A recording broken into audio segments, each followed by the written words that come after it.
going to be completed with their building. Good to hear. Yes, so that's all the things in front of you. So corrected agenda, I will entertain a motion to approve. So moved. Second.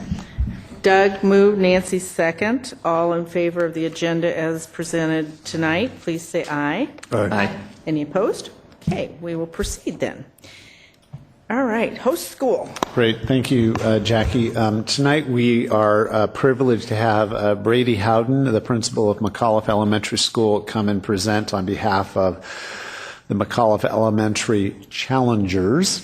Brady, this is your first time doing host school, is that correct? You have to hit the button. See, it is your first time. Second time. I'm just a slow learner. Okay. When I was at Franklin, I helped Kim Belanco do hers. Yeah. Great. So welcome, Brady. We're thrilled to have you here. And Brady is one of our newer principals. This is your second year. Second year. And so, Brady. All right. Thanks for having us. We really appreciate you having us tonight and letting us come and share a little bit about our school. So good evening. My name is Brady Howden, and I'm principal at Christa McAuliffe Elementary. With me this evening is Beth Weaver, who is a 5th grade teacher at McAuliffe, and Jim Kendall, who's a 4th grade teacher at McAuliffe. So I'm glad they can join me this evening and share a little bit about our school. First, I'd like to start by talking about our school's purpose. This will help frame the work of what we're doing at McAuliffe to prepare our students for the future. The mission of Christa McAuliffe Elementary is that all students will be inspired to learn and achieve academic success. Our teachers accomplish this by working in a collaborative manner to plan engaging instruction that meets each child's individual needs. Our vision is that all students will be future ready. While future readiness involves preparing students academically, it also includes helping students grow personally as well. It's our goal to reinforce and teach our students to be kind, compassionate, and responsible citizens. So this evening we're going to tell you a little bit about what we've done academically at our school and also how we're helping kids grow personally as well. And they're great things, so it's fun to be here to do a little bragging on McAuliffe. It first starts with our dedicated staff. So I've got pictures up here of various individuals who work at our school, IAs, teachers, and just different people here. Our vision and mission could not be accomplished without the wonderful people that do work at Christa McAuliffe. Our school is filled with dedicated professionals who work collaboratively with each other to provide high-quality education for our students. The staff both teaches and models lifelong learning. For instance, 4 of our staff members are National Board certified teachers, and 2 more are working to obtain this prestigious certification. Teachers are also involved at the district level as well, participating on committees such as the Elementary Literacy Adoption Committee and the Data Dashboard Committee. This work will have a positive impact on our students and district for years to come. You know, one thing that sets McAuliffe teachers apart from other schools is the personal interest they have in the success of the students at our school. 19 members of McAuliffe staff have had a child attend our school at one point in time, which is a big number. That number will continue to grow next year as 4 additional staff members will have children attend McAuliffe as kindergartners, and I'll actually be one of them. And so really excited about that. When you work at a place and you see the great things going on and you get a chance to have your children attend that environment, it's a pretty cool thing. As you can see, teachers at McAuliffe have a vested interest in the success of our school. Everyone wants the best for their children. Our teachers have the ability to make that happen with their own children's education, which translates into an amazing amount of commitment and dedication to our school to the benefit of all students. Another reason why our students are successful is because of the support we receive from our parent community. Our PTSA contributes to the success of our school by providing educational assemblies, enrichment, numerous after-school clubs, and frequent community events. There's some pictures up here that are a few of those. The one on the bottom left is outdoor education program. We took 5th and 6th graders this past year. It focused on science and the nature. Top left is our school play, and in the top right is we have a fun run each year which raises money. The PTSA supports us. This last year we raised $30,000 for our school, of which the PTSA generously contributes to many things. The PTSA funds teacher stipends such as ASB, field day, and outdoor education. In addition, they provide money for classroom supplies. They fund author visits, and they pay for teacher tools such as Star Reading and Accelerated Reader. And next year that'll grow to even more support as well. Parent volunteers are crucial to our students' success. If you walk through the halls at McAuliffe, you'll often see a parent working one-on-one with a child, adults helping with math groups in the classroom, or volunteers leading an art lesson. I'd like to point out the art around the room this evening. Our parents came this evening and set up the art. This is from an art walk that we had on Friday night.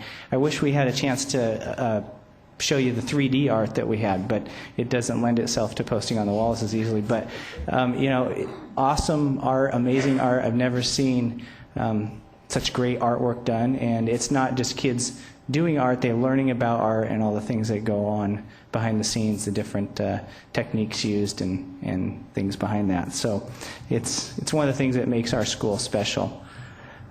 This year we also started a program called Watchdogs to attract more male volunteers to our school. So far we've increased our male volunteer hours from 20 hours of all of last year, so we had one male volunteering, to over 165 hours this year. So we've had around 40 males volunteer on a consistent basis. They come for almost an entire school day, and they help out at recesses, in the classroom, the lunchroom. It's just a pretty cool program to have to get dads involved, uncles, grandpas. Our PTSA is supporting this, and we're looking to see it grow next year. As you can see, the McAuliffe PTSA is extremely supportive of our school. I feel that we have a true partnership that benefits our students both academically and socially. When I speak with our PTSA, they often ask the question, what do you need to accomplish your goals? Our PTSA support is crucial to the success of our students. I really can't imagine what our school would look like without the support of our PTSA. Now, this is translated into success in the classroom. The supports our students receive from teachers and the PTSA is crucial to this. As you can see from the data on the screen, our school is performing far above the state in all areas measured on the MSP. I'm extremely proud of the work that our intermediate teachers are doing in the classroom. McAuliffe staff are not presenters, they're teachers. Concepts are explained, questions are answered, and activities are designed in a way that challenges each and every student in our school. Assessments are used to plan future instruction in a way that meets our students' needs so that they can grow academically. One of the things we try to do is really look at data, and the data will tell us what we're going to teach the next day. And I compliment our teachers. They do a really good job of that. Our primary teachers are also doing an amazing job as well. As you can see from our most recent DIBELS data, primary students are making progress in reading, as 90% of students or more are at benchmark in each category on the most recent DIBELS assessment, the middle of the year assessment. The work that our primary teachers are doing in reading and other subjects lays the foundation our students need to experience success in upper grades. McAuliffe has done well in all areas measured by the MSP and DIBELS. However, there's always room to grow. As a result, our school has identified math and science as two areas that we wanted to focus on the past 2 years. At this point, I'd like to invite Beth Weaver, our 5th grade teacher, to share our efforts in those areas.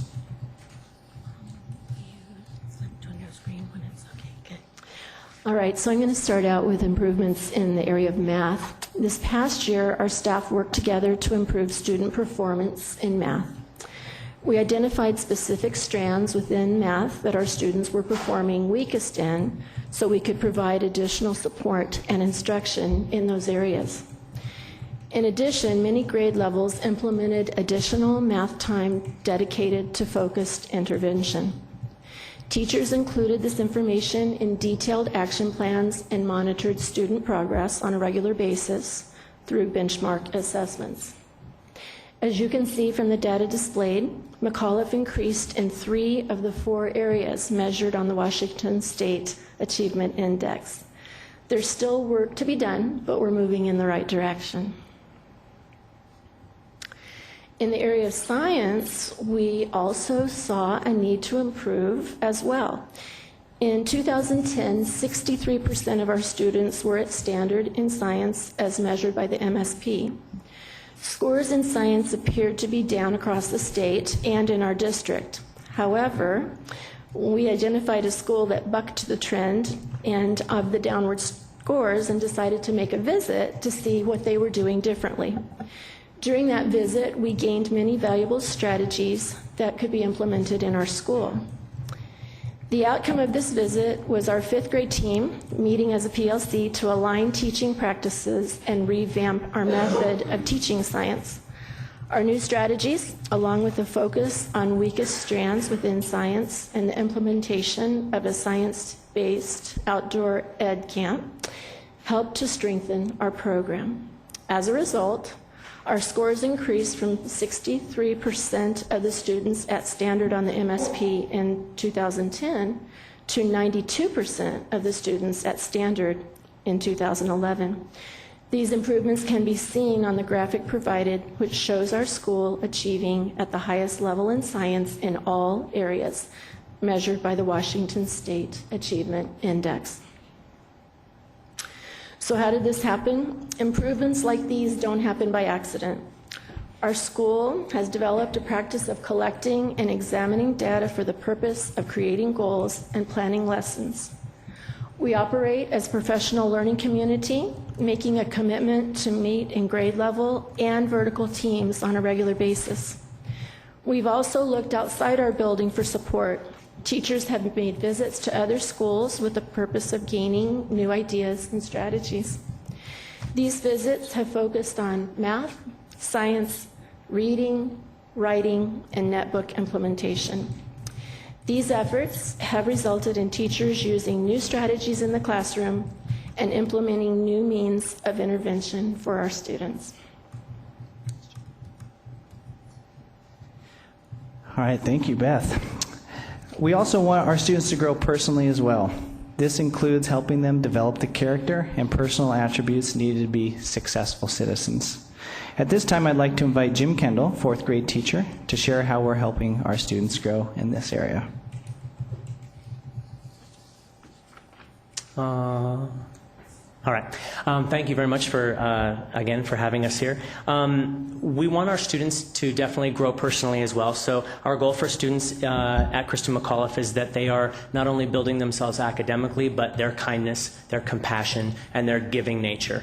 We have kind of a hidden underlying joke up on the plateau a little bit that they live and go to school in an amazing place, but it's also a bubble compared to what the rest of the world is like. So part of our initiative in this is to make sure that they understand that there's a world outside of that bubble that they will globally need to interact with, and that there are a lot of things that a lot of characteristics they should develop in terms of learning about that interaction. So at our school we have a Reach for the Stars program, which goes along with the theme of our building.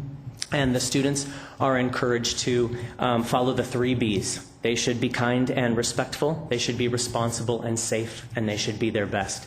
And when they are seen promoting those ideas or living those ideas on a day-to-day basis, they receive star tickets, as you can see up here. And those are very exciting for them to get. And they are accumulated throughout, and then at once a month, at the end of the month, their lunch becomes sort of an honor and reward ceremony with the principal and many of the teachers participating in students whose names are picked. All the students who receive them are regarded and honored, and then there are some prizes and things like that for them. They stick them on their fridges. They go home so proud of them. Their behaviors are very specifically delineated so they can repeat those, and they really want to get as many of them as possible. So it's really a great incentive program at our school. In terms of the impact that we can make outside of school, our school and our PTSA provide students with many opportunities to show their generosity to others, and we happen to be in a community that has and is able to give. So we want to instill the need for that outside of our community as well. Specifically, we've raised money for earthquake victims in Japan.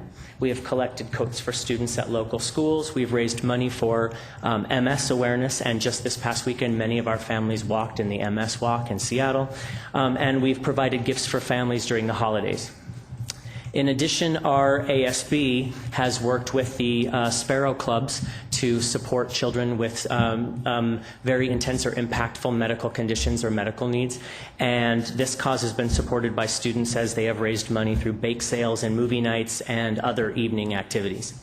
A more specific illustration of that, as you can see on the picture to the right there, is we've come together to help others. We had last year a McTeacher night at McDonald's. So McDonald's came to us and they basically recruited us, and the whole staff of our school went down to our local McDonald's and we made fries and dished up cakes, and I was on the crazy milkshake McFlurry machine, and I was throwing ice cream everywhere. But we had hundreds of families come, and we actually broke a record for McDonald's. In a 3-hour period, we raised over $3,000 in just a 3-hour period. So yeah, it says right here we broke the busiest record for the McDonald's in the Northwest region, and that includes Washington, Oregon, Idaho, Montana, and Alaska. So we were pretty proud of that. And that money, we actually were visited by our Sparrow, Landon, last year, who came to an end-of-the-year assembly.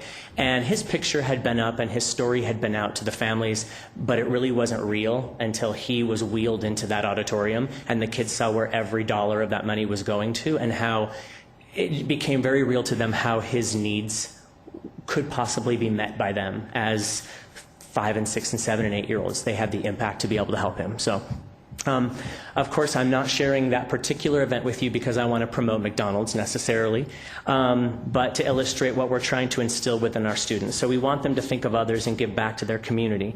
We're blessed in many ways at our school on the plateau in many regions to have the ability to give and practice compassion towards others, and we believe that we're making progress in this area and creating really global, diversified students that will go through life knowing that they not only need to live within a community, but give to it and support it. So Jim, as you mentioned, he was on the ice cream station at a school student kid event. He was the busiest person of all of us. And so we're doing another McTeacher night in about a month. What did you sign up for? I signed up to welcome people out. He's not on ice cream this. He's not on ice cream this year. And you know, in preparing this presentation, yes, last year we did have the busiest single hour of any McDonald's in the entire region, which illustrates what happens when our community comes together for a good cause. Now, I have to put a disclaimer, a little asterisk, a little note on there, because I know that Mary Cronin at Carson watches these things, and they had a McTeacher night about a month ago, and they broke our record. So, just so I'm being truthful, but I told her I was going to. Yes. So I'm loaning her the record for a month. Next month, it becomes ours again. So to finish, I just want to reiterate that, when I started this position as principal at Kristen McAuliffe, I had an opportunity to meet parents and meet every individual staff member, talk with them, and I heard a common theme. I said, what do you like about McAuliffe? What do you want to stay the same? And it was interesting. Everyone said the sense of family. There's a sense of family at Kristen McAuliffe Elementary. And when I think of family, I think of caring for one another. I think of loving one another, looking out for one another. And that's exactly what I see at our school. And that's what I'm excited to share with you this evening is we have a school that cares about the students. We care about their academic well-being, and we care about their personal well-being. And so everything that we do at our school is student-centered, student-related, and it's focused on helping students be the best they can be. We are a family. Families are quirky, as you can tell by this picture, but that's what we are. And generally we're happy, and we love coming to work each day, and it's really been a pleasure being here tonight. And if you're ever up our way, we invite you to stop by.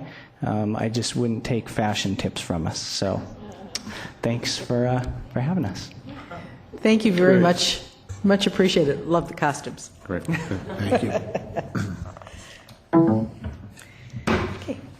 All right. The next item on our agenda is our public comment time. I have 3 people who have signed up to comment, and I'll give a few instructions before having you come up. We're going to use the podium here in the front of the board to speak. And when you come up, if you would please state your name and where in attendance area or in the district that you reside in and or near.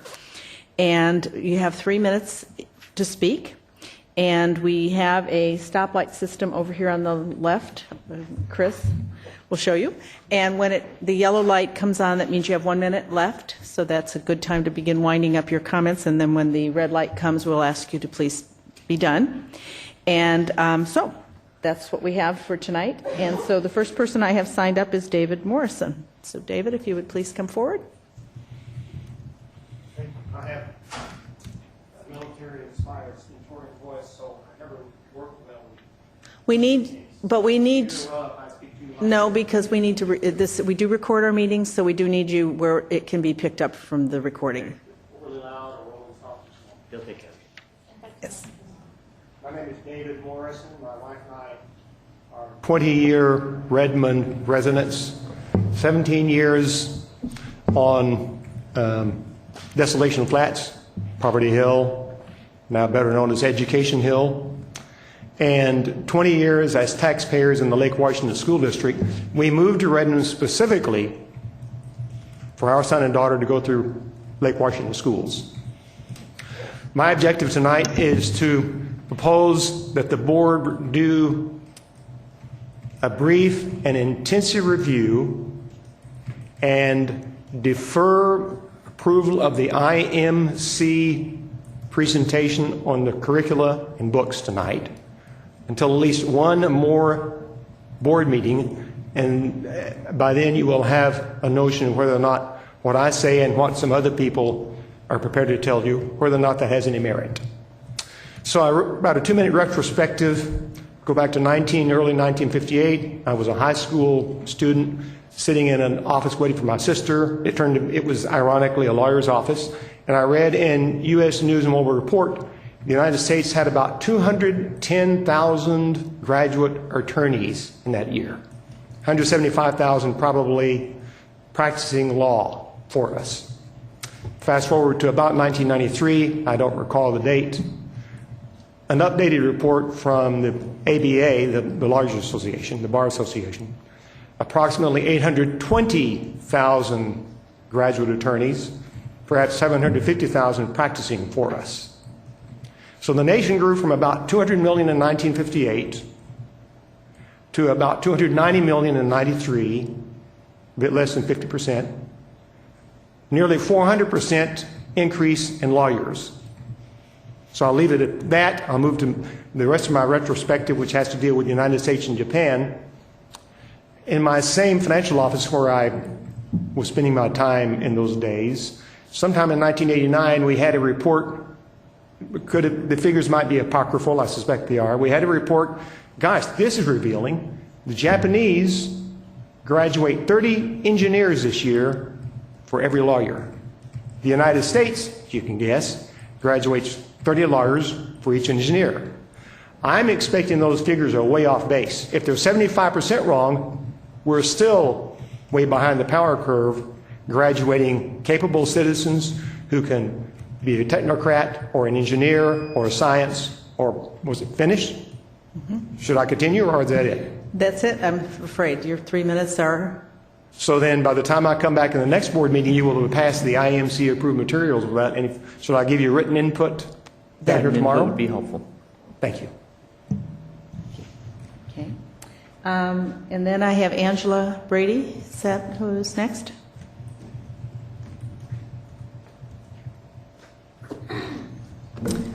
I did want to address a similar topic. And I'll relate it first to the concerns with the Redmond Junior High grades changing. And just, you state your name, please, and... Angela Brady. And- I live up on the hill as well. Okay, I have great. a son Thank you. at RGH and Redmond High School. I was able to go to the review, the parent review on Thursday, and want to compliment the process that you use for your textbooks, but I'm furious at the library.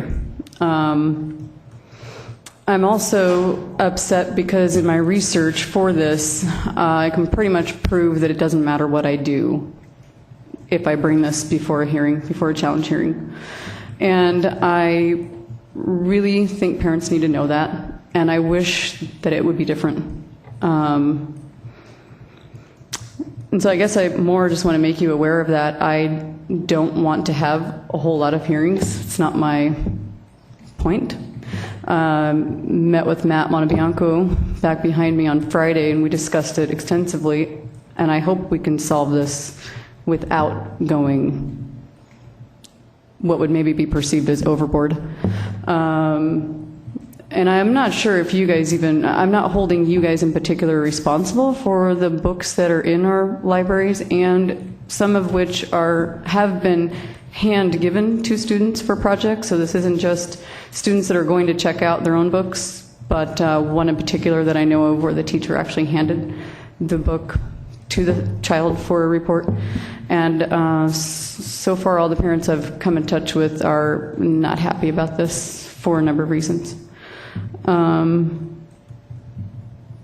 That's really about it. I just wanted to inform you guys about those issues, and hopefully throughout this week it will not come to something negative, because we do have, as stated, a great district and great schools, and that's one reason why we have stayed up on the Hill. I have 4 children in our district, and so thank you. Thank you. And Brian Decker?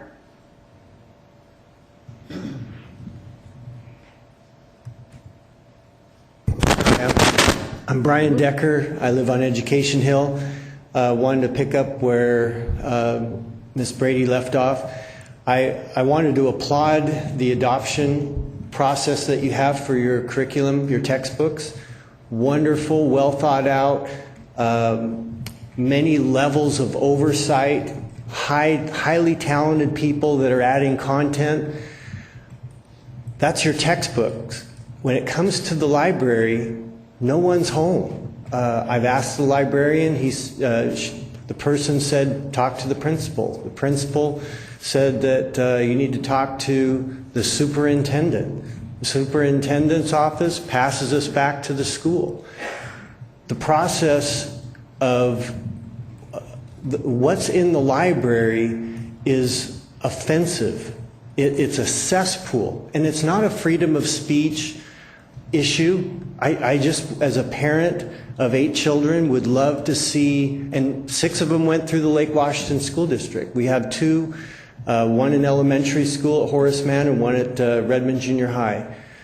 Don't want to pull them like we have others, don't want to pull them out of the system, but when Angela talked about a teacher handing a book, that book, the focus of the book was a boy whose journey's focus was to find a naked woman. What in the world? Why would a teacher hand a book like that to one of our friend's son who plays with our son just this week or just last week? Our children are wanting to be able to read literature and to feel safe in our public education. And I know that you know about this. This can't be the first time that you've heard the complaints. I'm stunned that still nothing has been done. I'm hoping that it will be done, something will be done to take action to clean the mess up and to have uplifting literature in our libraries for our children. That's what most parents are expected when they send their children to school. They're expecting that they can have a wonderful education in the Lake Washington School District. I hope you take action. And it's not a threat, it's just telling you that if you don't, we will. We will go forward and move this process along. We want to work with you. But I hope that some action is taken on the library issue. Thanks. Thank you. Should I call for somebody else to speak? But we do want to comment on this part now in case there's anyone. Okay. Okay. Something? Did I know about this ahead of time? No, that's because. Okay. I only know what's next. All right. Is there anyone else? That's all I have that have signed up. But is there anybody else in the audience that had wished to speak this evening to the board? I think at the moment, just for the, yes, I'm sorry, please come forward and state your name and before we go any farther. Diane Decker. We live on the hill, and I'm the wife of Brian. But when Angela brought this information to my knowledge by a book that her son had checked out, she showed me parts of the book that I didn't even want to see myself. It would be X-rated. The information that was in a PG-13 book that was handed to her son to use for a project at school. And then I proceeded to check my son's book, and in his book, the F word was laced throughout the entire book, which is not a word that we're excited for him to use or in our home, and is, to me, an R-rated book. And the book said PG-13. This type of material, and then I've run across other parents that are discovering in their homes books that their kids were checked out from the library that were completely inappropriate. This school is changing from a junior high to a middle school. We will now have 6th, 7th, and 8th graders in there instead of 7th, 8th, 9th. And, you know, if they want to go to the public library and check out these books with their parents' permission, that's fine. I don't think that our public schools should have these types of books. And then there's also books that the librarian keeps behind her desk that are inappropriate that kids need to specifically ask for. We are not there as parents to check out the books. These kids can go to school, check out books, take them home, and we have no idea that they are in a position to get these books and this material. We would like to safeguard our homes, and if something isn't done on this level, I think the next step, now I'm just speaking out of my opinion, is the parents in Redmond need to know what's going on in the libraries. I myself feel like writing to the Redmond Reporter or getting out and informing parents what is in our school libraries. I had no idea this was going on in the school libraries and that my children could check out these kinds of books. And it makes me want to ask my older children, what did you guys read? Because I don't know what all they read. It's making me open my eyes and want to inform other parents what is going on in our libraries and what their kids have access to. And it is very upsetting to me to see that this is what our children, it's funny because we teach them values and morals, and then they go to school, to safe schools, supposedly, that they think the books they're getting should be safe. And then they're getting these books that they think we're approving them of, and we're not. And I know that the teachers haven't read every book in the library. Some of them are unaware. But we need to make people aware and of what these children are checking out. If we want to change society, let's have positive books for our children to read instead of having them read trashy books that are changing their lives and influencing them. Thank you. Thank you. Just a second. Anybody, was there anyone else in the audience? Okay. Just so those of you who have spoken, appreciate your bringing your concern to us. This is not an area. You're kind of catching us all looking at you as we didn't realize this was an issue that would be coming tonight. So I'll have Dr. Kimball comment. So I received information on this issue this morning, and this morning had a conversation with Mama Bianco about some concerns that are being raised around books in the library, and have asked Matt to do a review of both our policy and practice around review of library books. So I at this point don't have enough information to tell you whether our policy and practice is good policy and practice or needs to be revised. So I've asked Matt to do some research for us and find out what is really going on. I do know that the first speaker spoke to the adoption and didn't actually have a chance to finish. I do think I also asked him about our practice around public input on the adoption. And we have had that conversation a number of times over the last couple of years, and continue to be convinced that our practice around that is solid and consistent with what we've talked about. And Matt will talk about the processes we use around the adoption, and is that part of the agenda.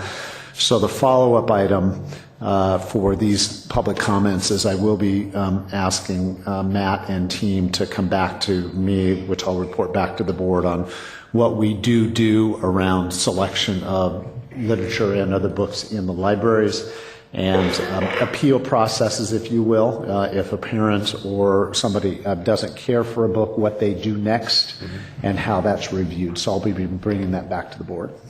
Could I have you put that on as a superintendent's report item too then, so that that can be clarified for the public, what our process, it's been a while since we've had someone who's used the appeal process. I know it exists and has been there for years and years.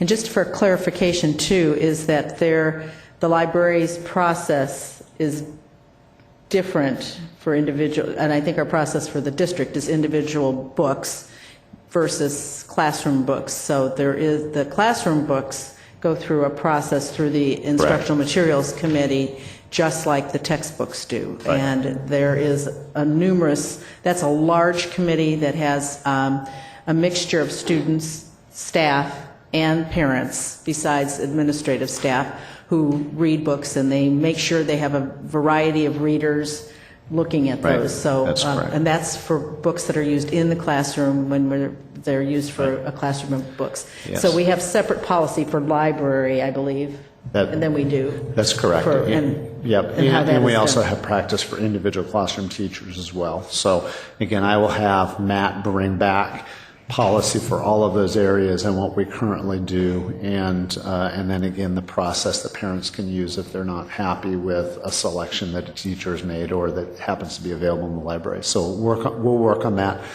And we will certainly get back to these parents who've spoken as well. I'd like to connect them with Matt specifically, and then we will get back to you as well as to the parents that are concerned around the policy and practice. Just to be clear, the concerns raised tonight are about library books, not about the curriculum adoption in front of us tonight. That's what I heard them say, correct? Well, the first gentleman, he had a concern with this curriculum adoption tonight? Correct. Did you express that? Short, and another 45 seconds to get that. Can you And just tell us the Matt, title was of which book he at your meeting the other night? Can we just find out which book? There's only about a half dozen on here. And Sorry. it sounded Well, like Matt- a specific issue. Matt is going to be doing a presentation, and I believe several of you were at the meeting the other night to speak. So I'm asking, Matt, would you please let us know what comments were made so we could hear the concern that was raised? So we'll hear it at that time, Before we vote. Thank you. And I actually wanted to briefly say to the parents, my compliments to you. You're dealing with middle school kids. I've got a 7th grader myself. There aren't many parents who are reading all the material that's coming home with your 7th graders. You're paying attention. We're sympathetic to this. At the same time, it's something where simply purging our libraries, we'll try and find ways to work with you to make sure the material is available to your children is appropriate. And not all books are appropriate to all kids. Mm-hmm. But it is something where it's also in your own ball court. I think the most important question, I've never run into one of these before. I've only been on here for 4 years. I've never run into one where a parent didn't want their kid reading a particular book. What are our options within the district if it was an assigned book for opting out of an assignment? Yeah, can add that to. I don't know that. The briefing. And No. There is a a process. process for that. There is a process for that too. I But it's, guess there it's is. been a while So, since yeah. this has been brought to the public and aired. So I think it's a good piece. Yep. I think the other thing that it was raised, and maybe that's something that's already been planned to look at as we're moving in with the middle school model, is I'm hoping that our librarians are at that level looking through their materials that they have. I know weeding's part of what they do as they go through books, that may have some books that were more appropriate for the 9th graders that might not be now appropriate for them to have on the shelves for their younger students. Right. Especially now that they're going to be having 6th graders there as well. Right. So. And I do just also want to reinforce, certainly for the community members that are listening, that when we're doing an adoption, there is a process that we use whereby the public input is considered and we're able to receive that public input. The public, of course, has the right and is encouraged at any point to come to a board meeting and use their 3 minutes for public comment.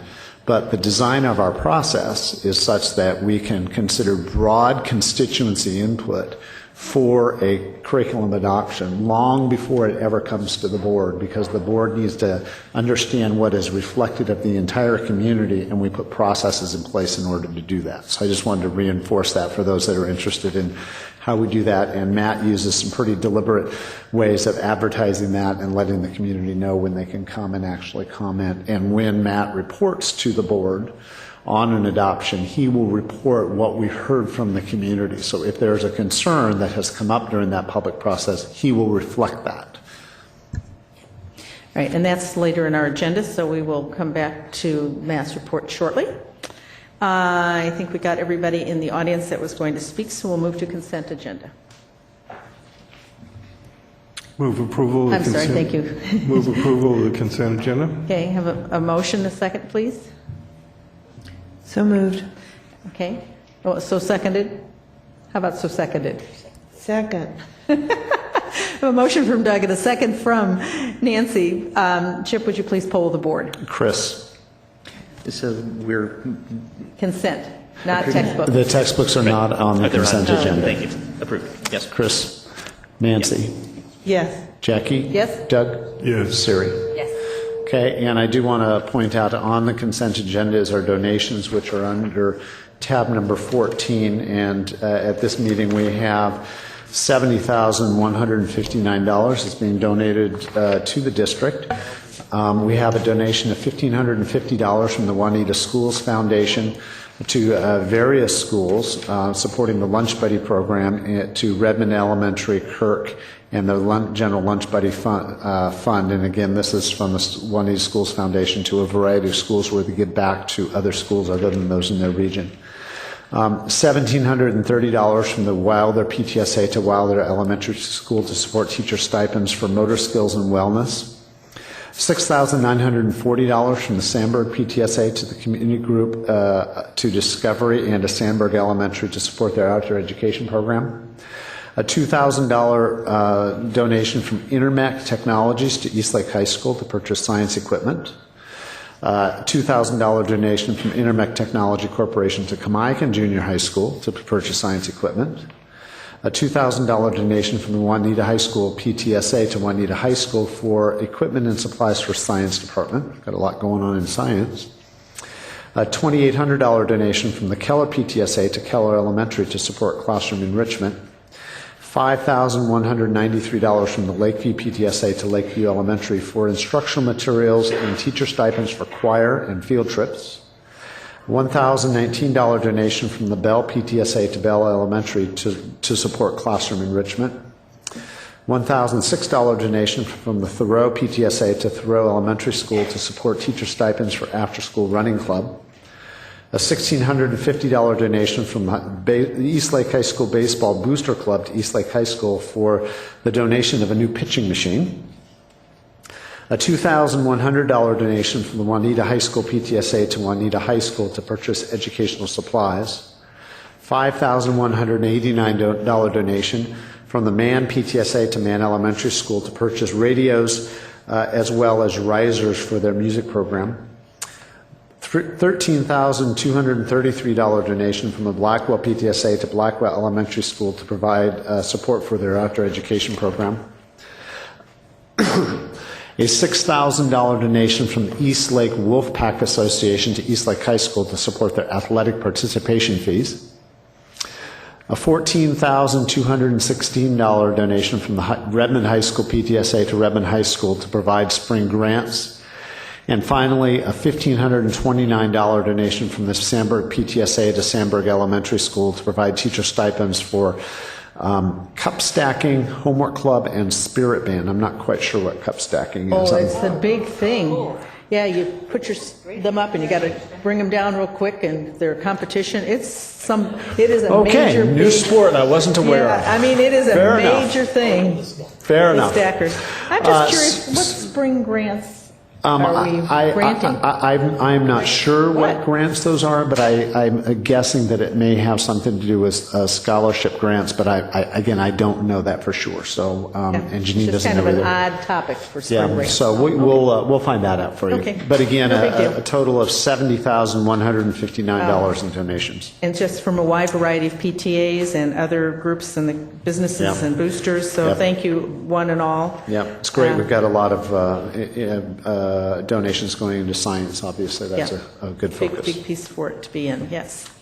Okay, so our new tab, 9A, which is this approval of the GCCM. GCCM and total contract cost for Ben Rush. So Yep. we will Yep. put that on Next. It is in your notebook under 9A, and I wanted to go ahead and take a moment for Forrest to explain to the board, again, the concept of what a GCCM contract is, where we are as it relates to the Rush project, and then ask for your approval. So Forrest, if you wouldn't mind coming forward and giving a short backgrounder on GCCM contracts and this particular contract that we're asking for approval on. Sure, I'd be happy to.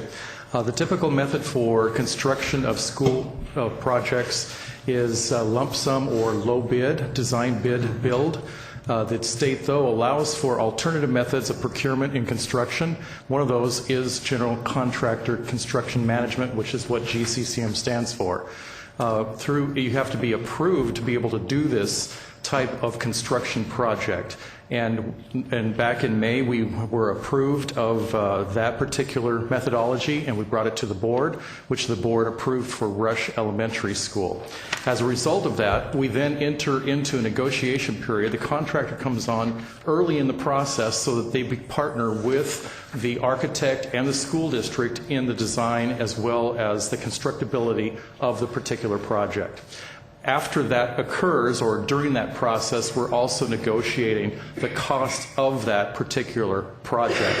We're working on the negotiation of what is known as the maximum allowable construction cost, or the MAC, and we came to, we thought, a conclusion a little earlier in the week of last week, an agreement, but we had a little bit of a hiccup on that and finally came to the agreement late on Friday. That's why you received this particular item a little bit late.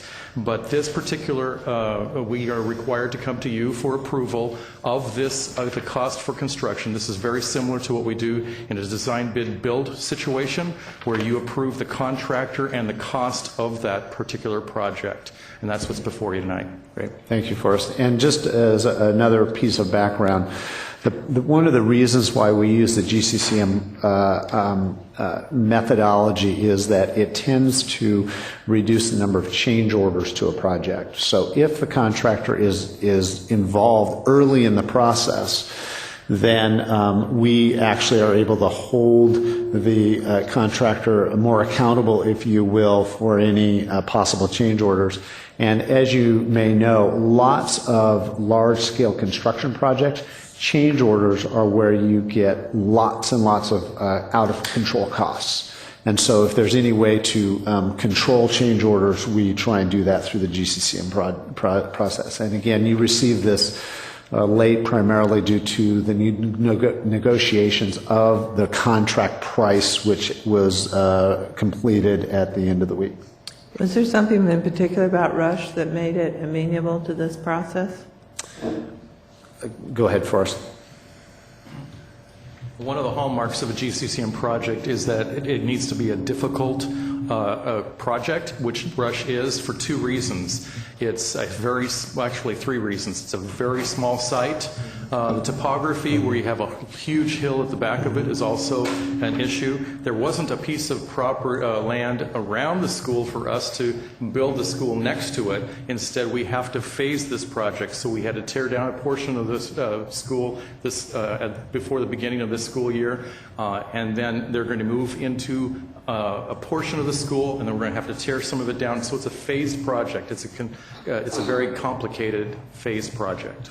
Forrest, just a kind of I don't know, maybe a kind of a dipstick kind of a question. Of the nature of the market, in other words, the construction market, are we beginning to see an uptick in prices, or are things stable as they have been, and actually they were more favorable for us based on what was happening in the general economy? We are definitely seeing uptick in prices. Okay. And the issue there, I don't believe, is because there is more work going on, but the issue primarily is because of a lot of contractors going out of business, as well as a lot of trades, subcontractors are no longer in business. There's not enough of the contractors to go around, which is driving the cost up. Okay, that's the sense I had. Okay, thank you. Yeah. And also, as you recall, we've chosen to work really hard at accelerating a number of projects. So we have more modernization projects going on simultaneously now than we have in the history of the district, and that was primarily to guard against inflationary issues that we predicted would begin to emerge as the economy started to recover, and we're starting to see that. And in the next few weeks, we'll be discussing with you how we're managing cash flow as it relates to making sure that those projects are in the pipeline. And we've got 3 big modernization projects going on right now, in addition to the 2 additions at the 2 high schools, Redmond and Eastlake, as well as the STEM school, all going on simultaneously. So it's quite a substantial workload. I'll move approval. Okay, have a motion and a second, please? Second. Nancy moved and Chris seconded. Any further discussion or questions from the board? Okay, hearing none, all in favor, please say aye. Aye. Any opposed? Okay, motion carries, and the next topic is our textbook adoption. And tonight, we do have Matt Montebianco, and I've asked Matt to, because of some of the public comments, to talk specifically about the process we use for textbook adoptions, as well as the public input opportunities. And then I know he has invited a few folks to come to speak specifically to this adoption that we'll be having you consider tonight. Matt? Thank you. Welcome this evening. I see the screen is coming up here, or do I need to do something? Thank you.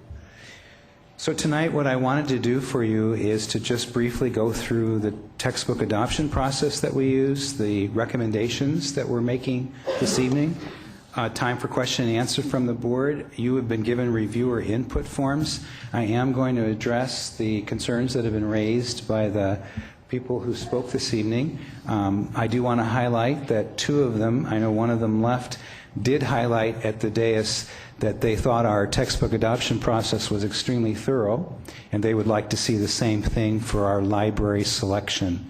I did speak with David to make sure that I was representing him, and he didn't get a chance to finish. And he spoke the other night when we had a parent information, community member information night.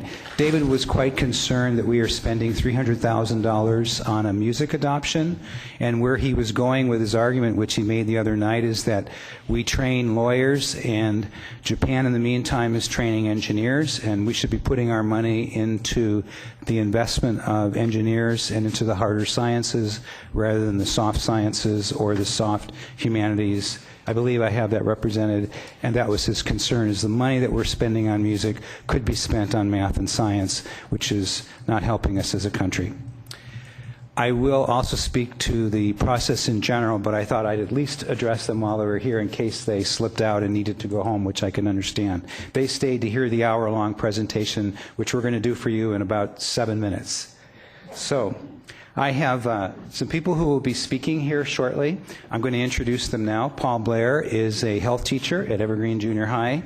He has been one of the members of our committee, and he's very thoroughly and conscientiously worked with us over the course of the past 2 years to reach this point. He'll speak to you about the health adoption and the fitness adoption. Standing next to him is Lucy Davies, who's one of our curriculum and assessment specialists. She also has helped with this process of facilitating the Health and Fitness Committee and has been a resource from here.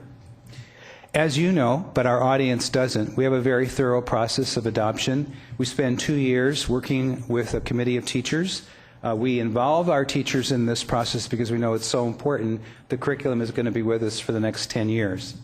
They spent the 10-11 year in the first 3 months of the year researching best practice and developing a rubric or a tool, a way of looking at material, the way of looking through a lens of what is the best practice research currently in the field right now. January, February, they looked at state and national standards and prioritized those into the most important standards, which is what we call power standards. They also developed proficiency scales, which is helping us see the level of proficiency from a 1 to a 4. Through March and June, they began evaluating materials and prioritizing the materials that would move forward, and you're going to hear what those are tonight. This past year, they continued the evaluation of instructional materials. They submitted their recommendations to the IMC. IMC reviewed those, and we had, which a missing bullet underneath the March through June, we had just recently last week a community process, which is outlined in your board packet.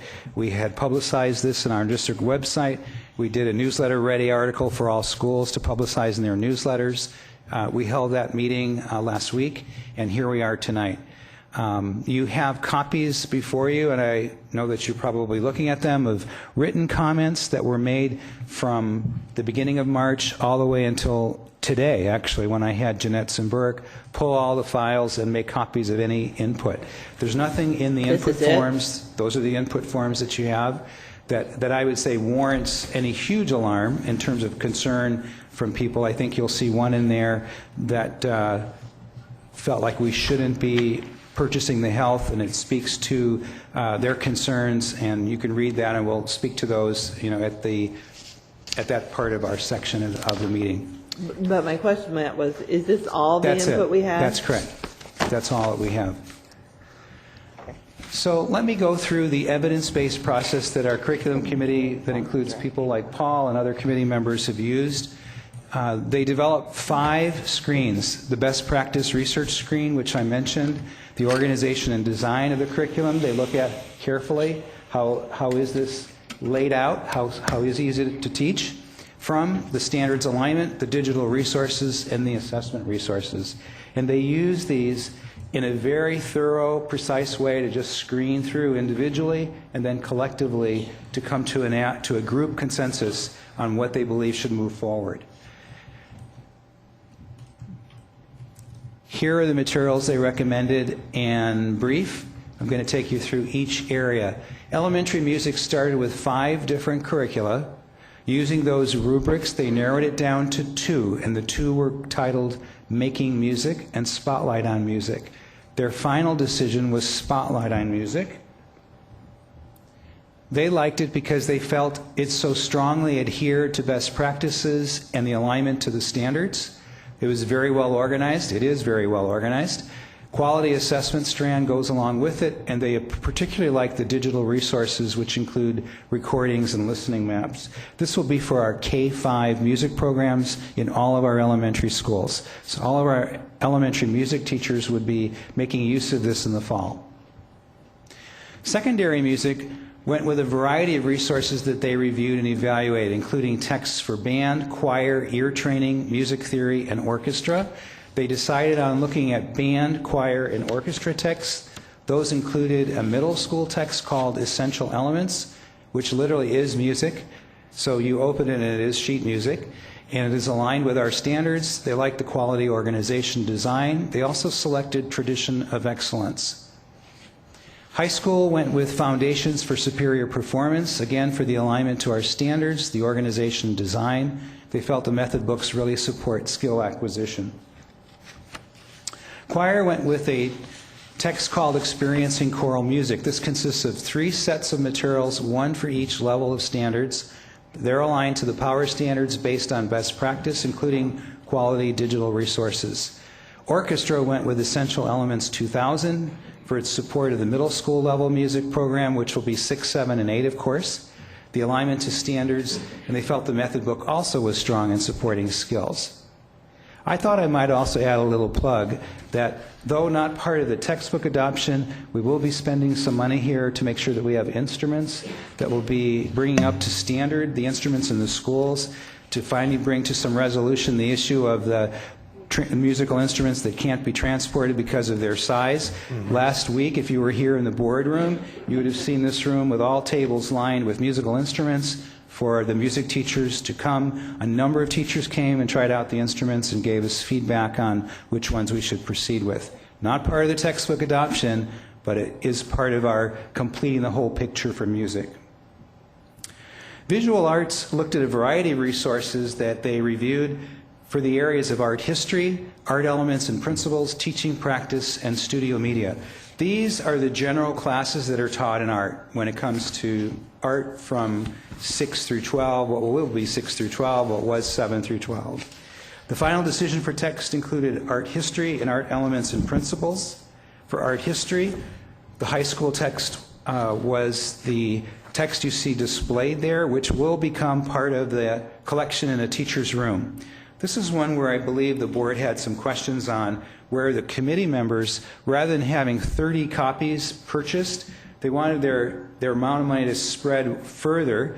They don't check out these books like for kids to take home and, quotes, do homework.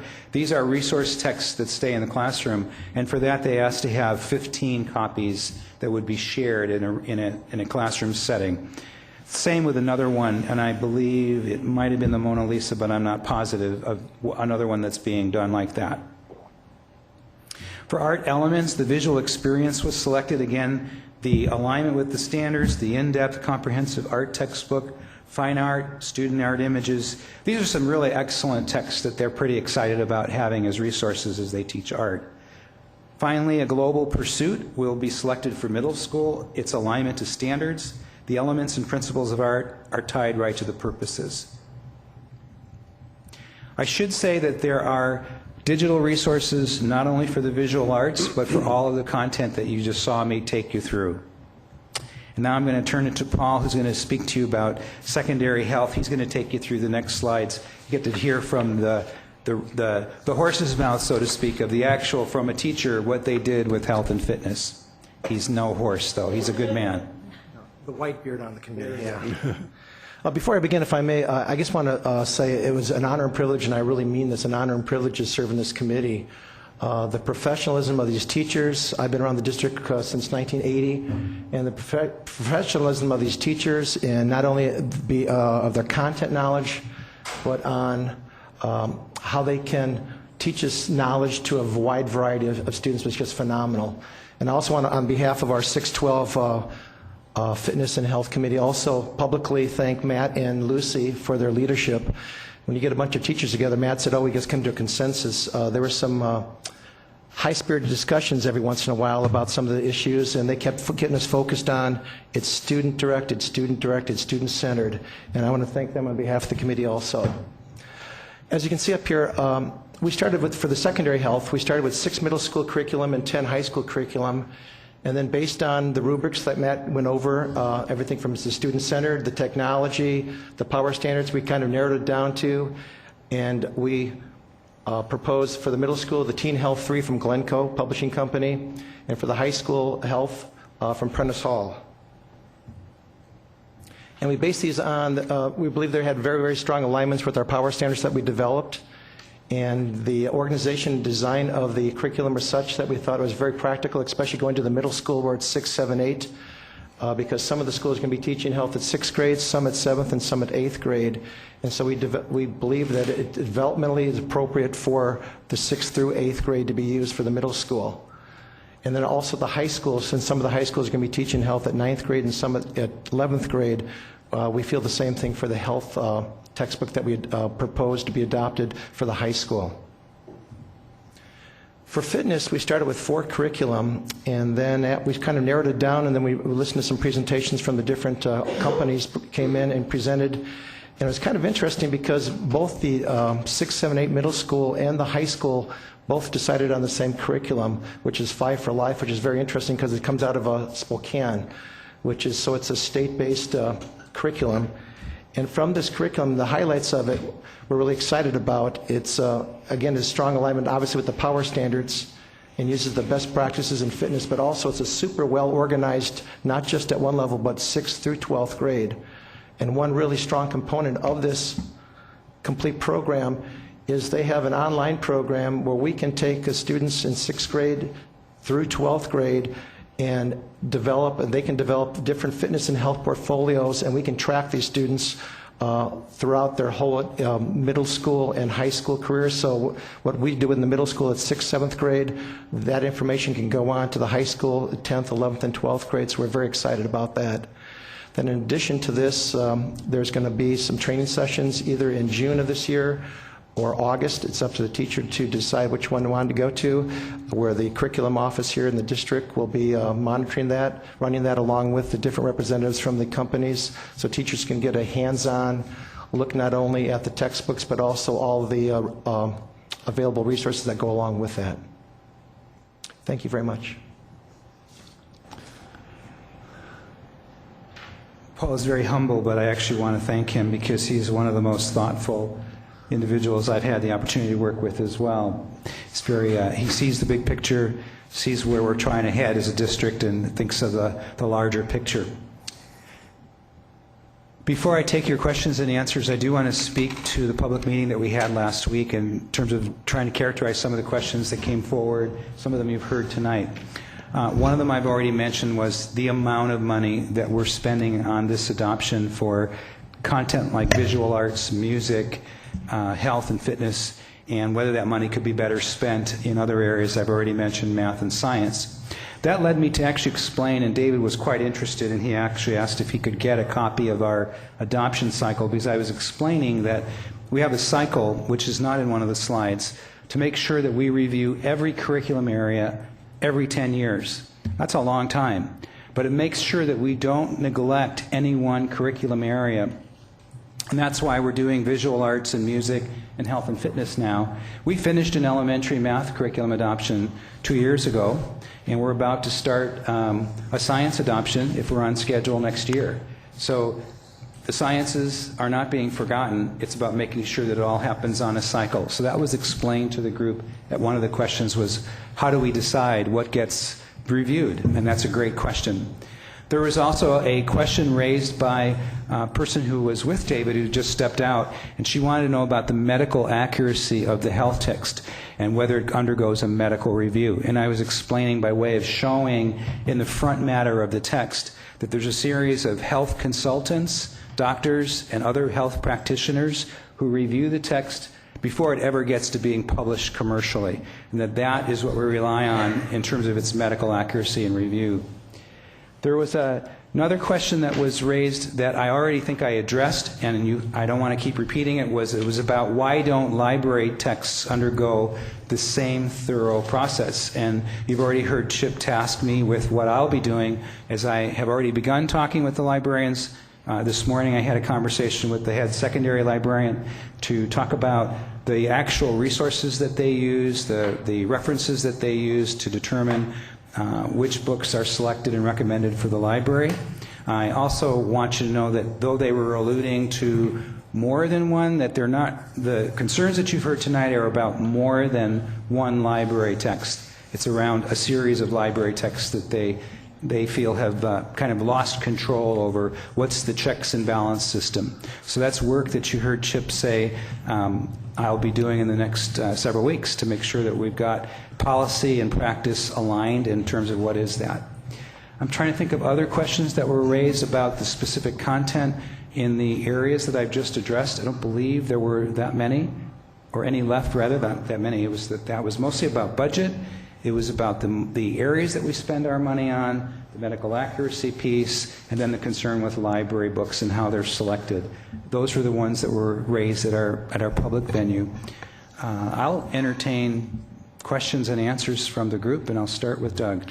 I just had one, and that was kind of piqued by I think the last slide you showed about the health and fitness curriculum, and that was allowing the students to build their individual health portfolios. I was wondering what kind of security arrangements were in place to keep that information confidential. I'm assuming that, as we develop our bandwidth and having more and more, elements to portfolios and that sort of thing, that issue is attended to. It's a question I'm not sure I have an immediate answer to, Doug. It's a good question in terms of the confidentiality. I'm looking to Paul, not as an easy out, but was that addressed at all during the publisher presentation on the WellNet and confidentiality piece? No? I know that there was... Lucy, you want to come to the mic? I know that each student had to log into the thing, so they would have their own student name and login password. I'm not exactly sure how that would work on our network or anything like that, but we would definitely work to keep that confidential. Well, I guess, I don't expect, an involved answer right now, but at some point, I think the board would appreciate hearing maybe in a superintendent's report or a weekly report, the kinds of things that'll be done to make sure that information is maintained in a confidential manner. I'd just like to, knowing that we keep using online more and more for different things, the whole privacy component is very big, especially with health information. So it'd be good to have a clear policy that's established. I know we're collecting it for the portfolios right now and different things. And so there's, when does it get deleted? When does it get removed? How does it get used? Where's parent consent? So there's a variety of things. Yep. Okay. We will follow up on that. I have relatively, and I'll say relatively high levels of assurance that when we're using third-party vendors, that most of them have practices in place, but we will confirm that. And probably the thing that I worry about a little bit that we need to tighten up on is I know that when we have an adopted electronic product that runs through the technology part of the organization, they typically ask those questions. When it runs through the curriculum part of the organization, they don't necessarily know the questions to ask, and we just need to make sure those two are talking to one another so that a product is not approved by one side of the house without asking those questions. So we'll look into that and make sure those questions are asked and then provide a report back to the board. That'd be great. I mean, as we try to teach teens how to utilize online resources appropriately. And that's not to take away the work of the committee, but I think it's an area that needs to be attended to. Yeah. It's really a technical question that just has to be asked with any product we adopt. Yep. We'll Chris? get back to. So this is actually sort of a fairly detailed question around the Five for Life. And you noted that it includes an online portfolio. Does that also include online resources for assessment? For what? It's a fitness curriculum, if I grasp this correctly. Does it also include assessments for students? Not per se. What happens is that the district can set specific things they want to assess students in. So, and a lot of it, we haven't determined exactly what those are, but we'll work with some of sort of the national standards that people use in terms of testing. And then the teachers will input that information on students, and so they can see their growth or over time on that. So some of the ones would be things like the mile run and some of those ideas. It also has a component where students can set goals for themselves and then sort of track how they're doing on those goals. Okay. So that's kind of the assessment piece on that, on more their condition physically. But we have some, we can set what some of those things are, or what all of them are, in conjunction with the company. Are you asking about assessment in terms of reaching their fitness goals or in terms of curricular knowledge? Well, this is something where the WAC has been fairly complicated for us, and it's something You're talking about the WAC. I'm trying to find a way that students who are taking a sport after school can do that sport around the fitness credit. And it seems that if they're tracking fitness, that's a possibility. Well, we're looking, I think that the term testing is kind of a misnomer. It's not like a test like an ABC type of thing. It's more like it was alluded to, the idea that it's here's my goals, here's what I've done here. I'm trying to work and improve on my endurance, my flexibility, my strength, the different aspects, cardiovascular, respiratory type of thing, and to see how are we developing. I can just speak right now what we have in place in many of the junior highs. We do the presidential physical fitness testing early in the semester. So it's fitness testing. It's not necessarily around the knowledge component, like stretching beforehand, warming down, et cetera. Correct. They compete against themselves. They can see how they compare to other kids of 12-year-old, 13-year-old in the United States who take the same test, Right. whether it be around here, Miami, Chicago, it doesn't matter. And then as we progress through the semester and the different units that we cover, they get retested again at the end of the semester, and they can see compare and contrast. And we also incorporate graph drawing, and we have questionnaires and goal setting along the way also. So that's when we say like testing. It's not like, oh, I can do 5 push-ups, so you get a D, but you can go 35 and you get an A. Ironically, the performance part has never been my concern. It's the knowledge component that's in the WAC that I would really like to have something where we can measure it. So is it 5 for Life, is that I assumed was part of a PE course, not part of the health course? Correct. It's the PE curriculum, correct. And it's the PE curriculum at what level? For 6th through 12th grade. We both adopted it. They have, as you can see up here, there's an intermediate level and also an advanced level. The intermediate is the 6, 7, 8, the middle school. The advanced level is the 9, 12 level. I guess at the high school level, I didn't think we had standard PE classes. I thought we had specific PE classes, like you take tennis or you take... No. We still have some general PE classes. There's some electives like that. We can take those things, but there are specific PE classes that take. And most of our PE classes are that way. They're generalists rather than specific. Well, having had a daughter who didn't have time for them, I guess I missed that. I'm sorry to hear that. Yeah. I'm sure you are, but believe me, she is a marathon runner and a rock climber, so she did manage to keep her fitness goals up. The state has assessment standards or assessment guidance for health and fitness. I'm assuming that these curriculums fit with those standards and assessments tools. I think that was a question. Well, it's kind of a rhetorical question. They very much do, and they because this is actually created in the state of Washington, they're very much aligned with our CBAs, which are the state fitness assessments. Okay. Well, I know I work with Lisa with my day job, so I was looking. I know I've heard her mention some of these things. And we do still have in play, and I'm looking at Tracy for confirmation, have in play the work that's going on in terms of how students can demonstrate the knowledge portion of the standards in order to have the possibility of having PE credited through alternative activities. And that's, so we're working that's a on different that. issue. Is that accurate? Yes? Yeah, why don't you come up just to address that? It keeps coming up, so we may as well restate it.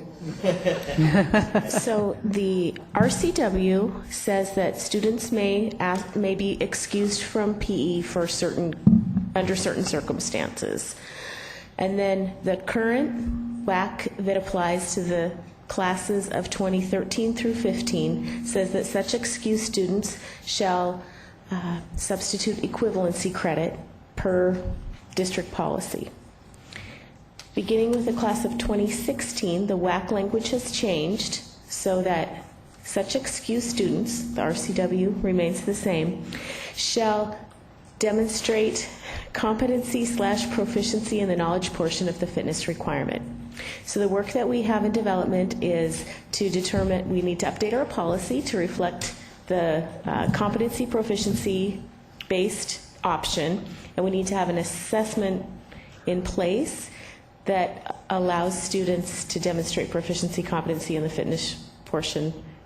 Students won't earn PE credit. They're being excused from PE, and such excused students have to demonstrate competency, proficiency on the assessment.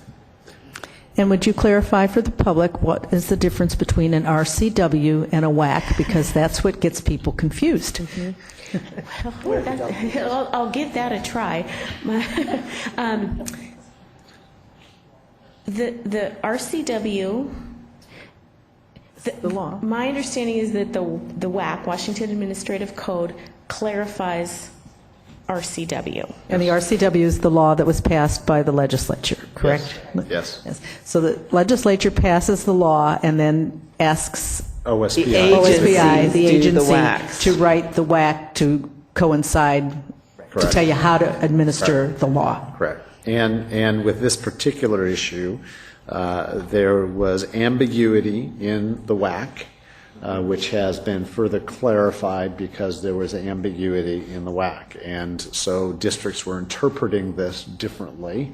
And every time we asked for a clarification, it got less clear. Did you mean to say there was also ambiguity in the RCW? Yes. Yes, because that is frequently the case. There is ambiguity in the RCW, and then it gets worse in the WAC. So I think at this point, we have a good plan moving forward. It will be phased in based upon the 2013 to 2015 classes versus the 2016 class. I think Tracy's got a very clear knowledge of exactly what the WAC says and what we will do about that very soon. And the reason I brought that up is because we're now adopting a PE curriculum, and then the logical question is, well, if we're doing a knowledge assessment eventually so that a student doesn't have to take that PE class, how does that connect to these standards? And I would assume that the assessment will reflect the standards of one form or another that we are currently adopting as part of our curriculum. Correct. And Yes. I just have one question. So a child in the class of 2013 or 2014, if they have not taken any PE at this point in time, but they have done school sports, will they need to take a knowledge assessment at some point in time when that's done, or will they just be able to excuse based on their school sport activity? So school sports are sort of a reason potentially. Let me see if I can answer this in a clear manner.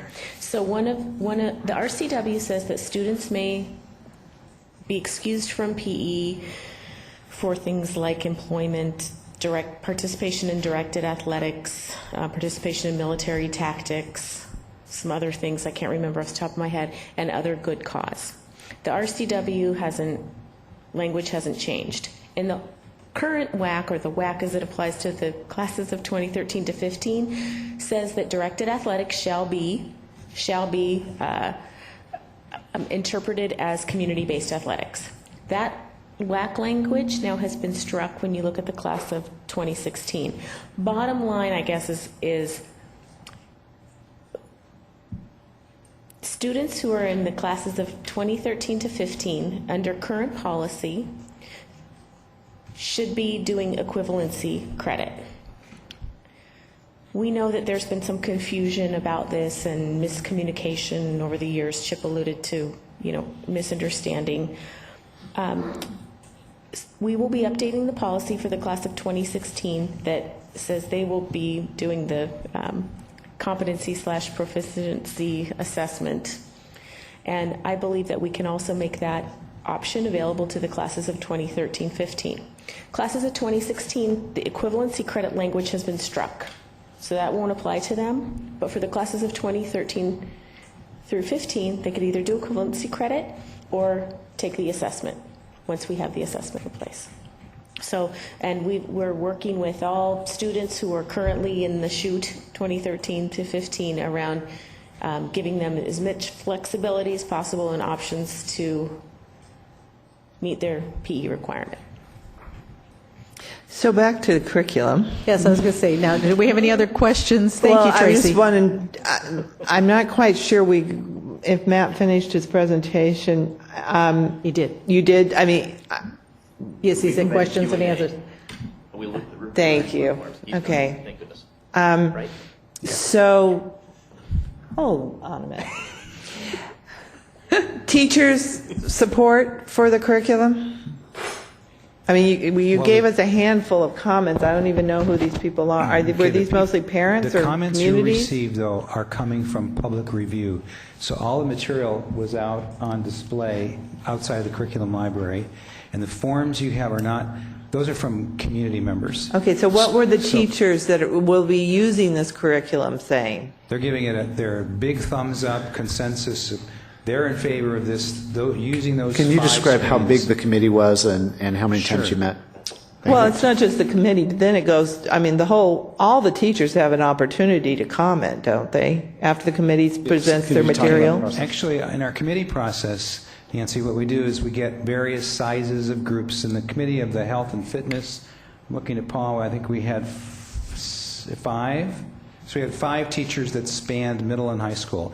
Any teacher can participate. So we have Right. an open application process. I can tell you, we do not turn anyone away. So we don't say, thanks for volunteering, but we don't want your help on the committee.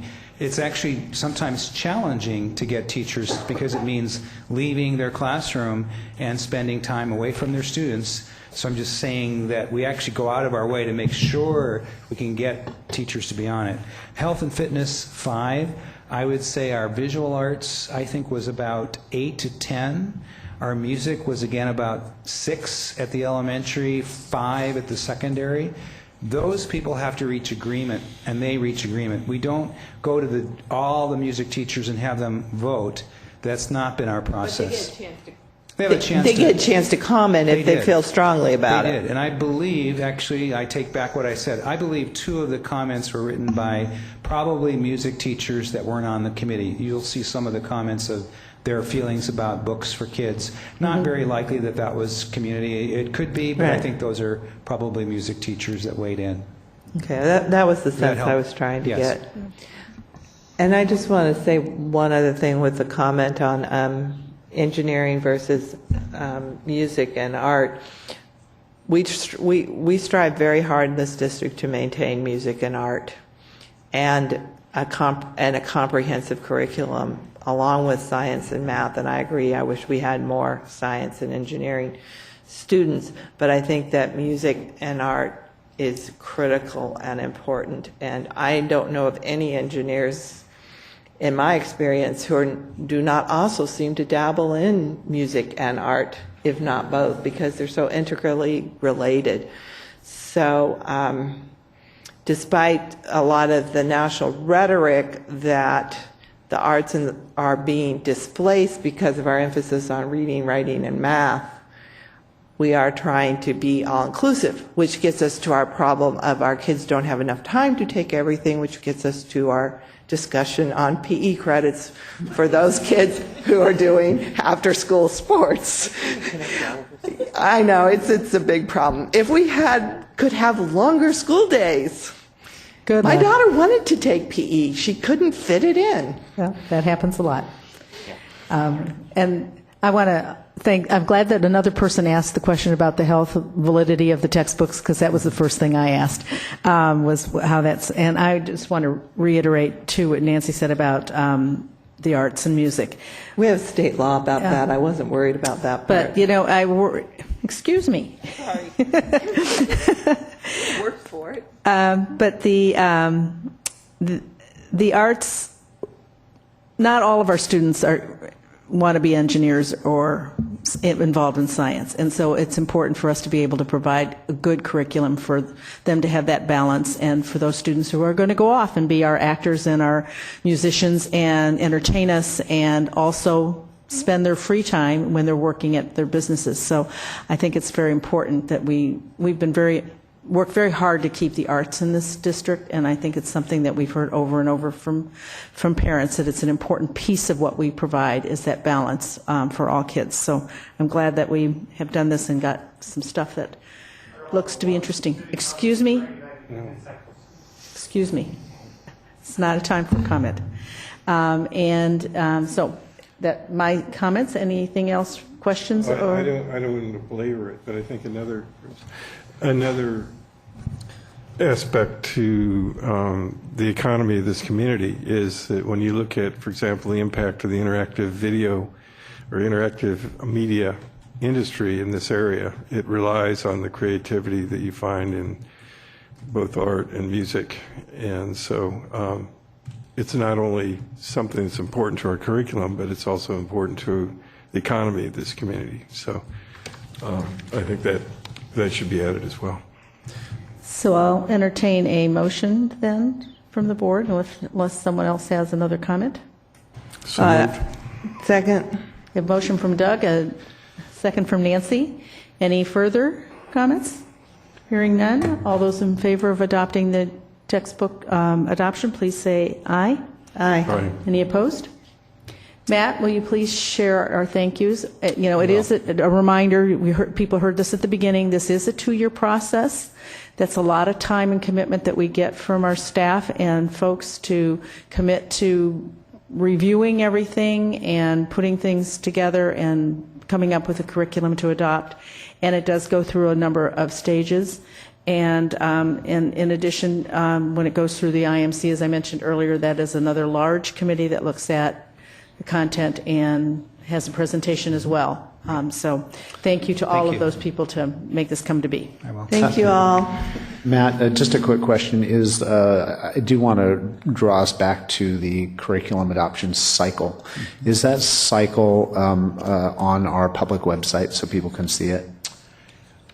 I don't think it is, Chip, but let me double check that. Okay. I think it would be a good idea to find a way to post that because I do. It is there, okay. Because I do think that as we think about this, we want to continue to draw back to every curriculum area that we have is on a cycle 7 to 10 years. And the 7 to 10 might be confusing, so I just wanted to give a point of explanation.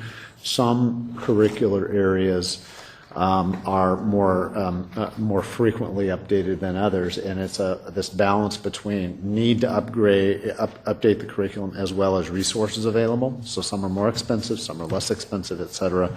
And the analogy I often use is it's like a car that you want to tune up the engine on your car periodically. You also want to change the tires periodically. If your car needs a major overhaul, you may actually delay changing your tires and have them go a little bit longer, but you can't not have tires. And so we make those adjustments depending upon the needs of the system at the time, but we always pay attention to both the engine and the tires as we're upgrading curriculum. So, thank you again very much. Okay, EL monitoring, yes. It's going to be a great end here with my tongue not working. Yes. EL monitoring. Yes. So the first, and again, as a reminder to the board, EL monitoring or executive limitations is the parameters that the board provides for the superintendent in order to operate within. So these are expectations, if you will, of operational things that we will do in order to ensure that we are doing everything we can to get the best possible performance out of the organization. We monitor these ELs, and there's a number of them. I think 18, or is it 19? 18 to be exact. Whatever facilities is, Yes. 15 or 16. 15. Yeah, we've changed them. Blended a few. There used to be an 18, but I don't think we have an 18. And we monitor those as being either in compliance or partial compliance or non-compliance. Non-compliance typically means we've got a serious problem. Partial compliance means some effort needs to be paid, and in compliance means that we've done what is expected within the time and resources we have to commit to that particular EL. Our practice has been that if something is in compliance, we don't spend a lot of time discussing it. If it's out of compliance, I will identify why it's out of compliance and what our plans are to address that if there is a plan in place. We have 3 ELs tonight. The first is communication and counsel to the board, which is EL3. And it says that with respect to providing information and counsel to the board, the CEO shall give the board as much information as necessary to allow board members to be adequately informed. And there are 13 specific points to this EL of which evidence is required. In this case, all areas have been reported as in compliance. So I'm going to offer it up to the board for discussion or questions. I'll start. Okay. Being a new board member and not having some of the history behind how things are, as I go reading the ELs, I analyze it from what I get at that point in time. And so at 3.1, which is the end results reporting, we went through all of that, I believe, in January was the one when I was officially on, and then there was September through December. Several of the ends report, my thought is that we're still missing a lot of information to adequately be able to respond to those as a board. My understanding is, yes, the board has given that direction as to the information provided. I still think there's work we need to do in there. I see that as a partnership between the board and the superintendent to try to figure out exactly what that is. But such as End Results 3, which is interdisciplinary skills, there really isn't much direction around that. End Results 1, which has personal success for college, career, and personal success, future ready. We really focus on college. We're not necessarily looking at the other two yet and how to measure those. So that's a piece where I feel like some of the information still isn't quite clear, and we might need to be better about setting that up, and would like to come up with a way in which to do so. So my thoughts around that is that one's dicey because we agree each year typically on how to be reported, and then if we have done what we agreed we would do, I would view this as being in compliance, even though what we do may not be as well as we'd like it to be. So I would agree 100%. We've had multiple conversations that the parts of the profile which are non-academic. So in our profile, for example, there are things like takes personal responsibility. There are things like takes initiative. And even there is one in our profile, which I always use, is uses humor appropriately. How we measure that, those are tough ones to measure. What we've agreed to is these things, what will and won't be, and then have we done what we said we were going to do from the previous year. To me, that's the compliance issue. Where I think we would be out of compliance is if the board and superintendent together said, this is what we're going to do, and we don't do it, then I believe we're out of compliance. Now, in my mind, that doesn't mean that there shouldn't be a very deep conversation about these are the things that we should be doing, and some agreement should be made around doing that. But this is a compliance issue around, did we do what we said we were going to do, which is why it's in compliance. So the question then becomes, I think, how then do we have that conversation about then what should be measured? And I thought we did the piece on N and that getting around N's results, just for clarification in my head, is that discussion is kind of separate to the EL. It was when we were talking at our extended work session about reporting and how those pieces around N's and the things that we'd like to see happening for the next year. And so the monitoring reports that come from those, then in a year from now, we will say, have we done the things that we agreed to do? So this is based on a year prior to this. Partially what might help from a historical perspective, or somebody reading it for the first time, and community members would be. They might not know exactly what was the expectation set by the board prior, is to have that document in the evidence. This is what we agreed to do. This is what we did. Here are errors. I think there's a way it could be presented to the board that it's understood or that there's area to work. And I know, like with the curriculum, you're like, we didn't do this one yet because of these sorts of things, but here's the plan of where to go. So it would be, there were several that it was like, without having the history, it's hard for me to say it's in compliance, because I saw information missing as a board member trying to make an analysis of the end result and what it meant. Yeah, and what's interesting about that problem is that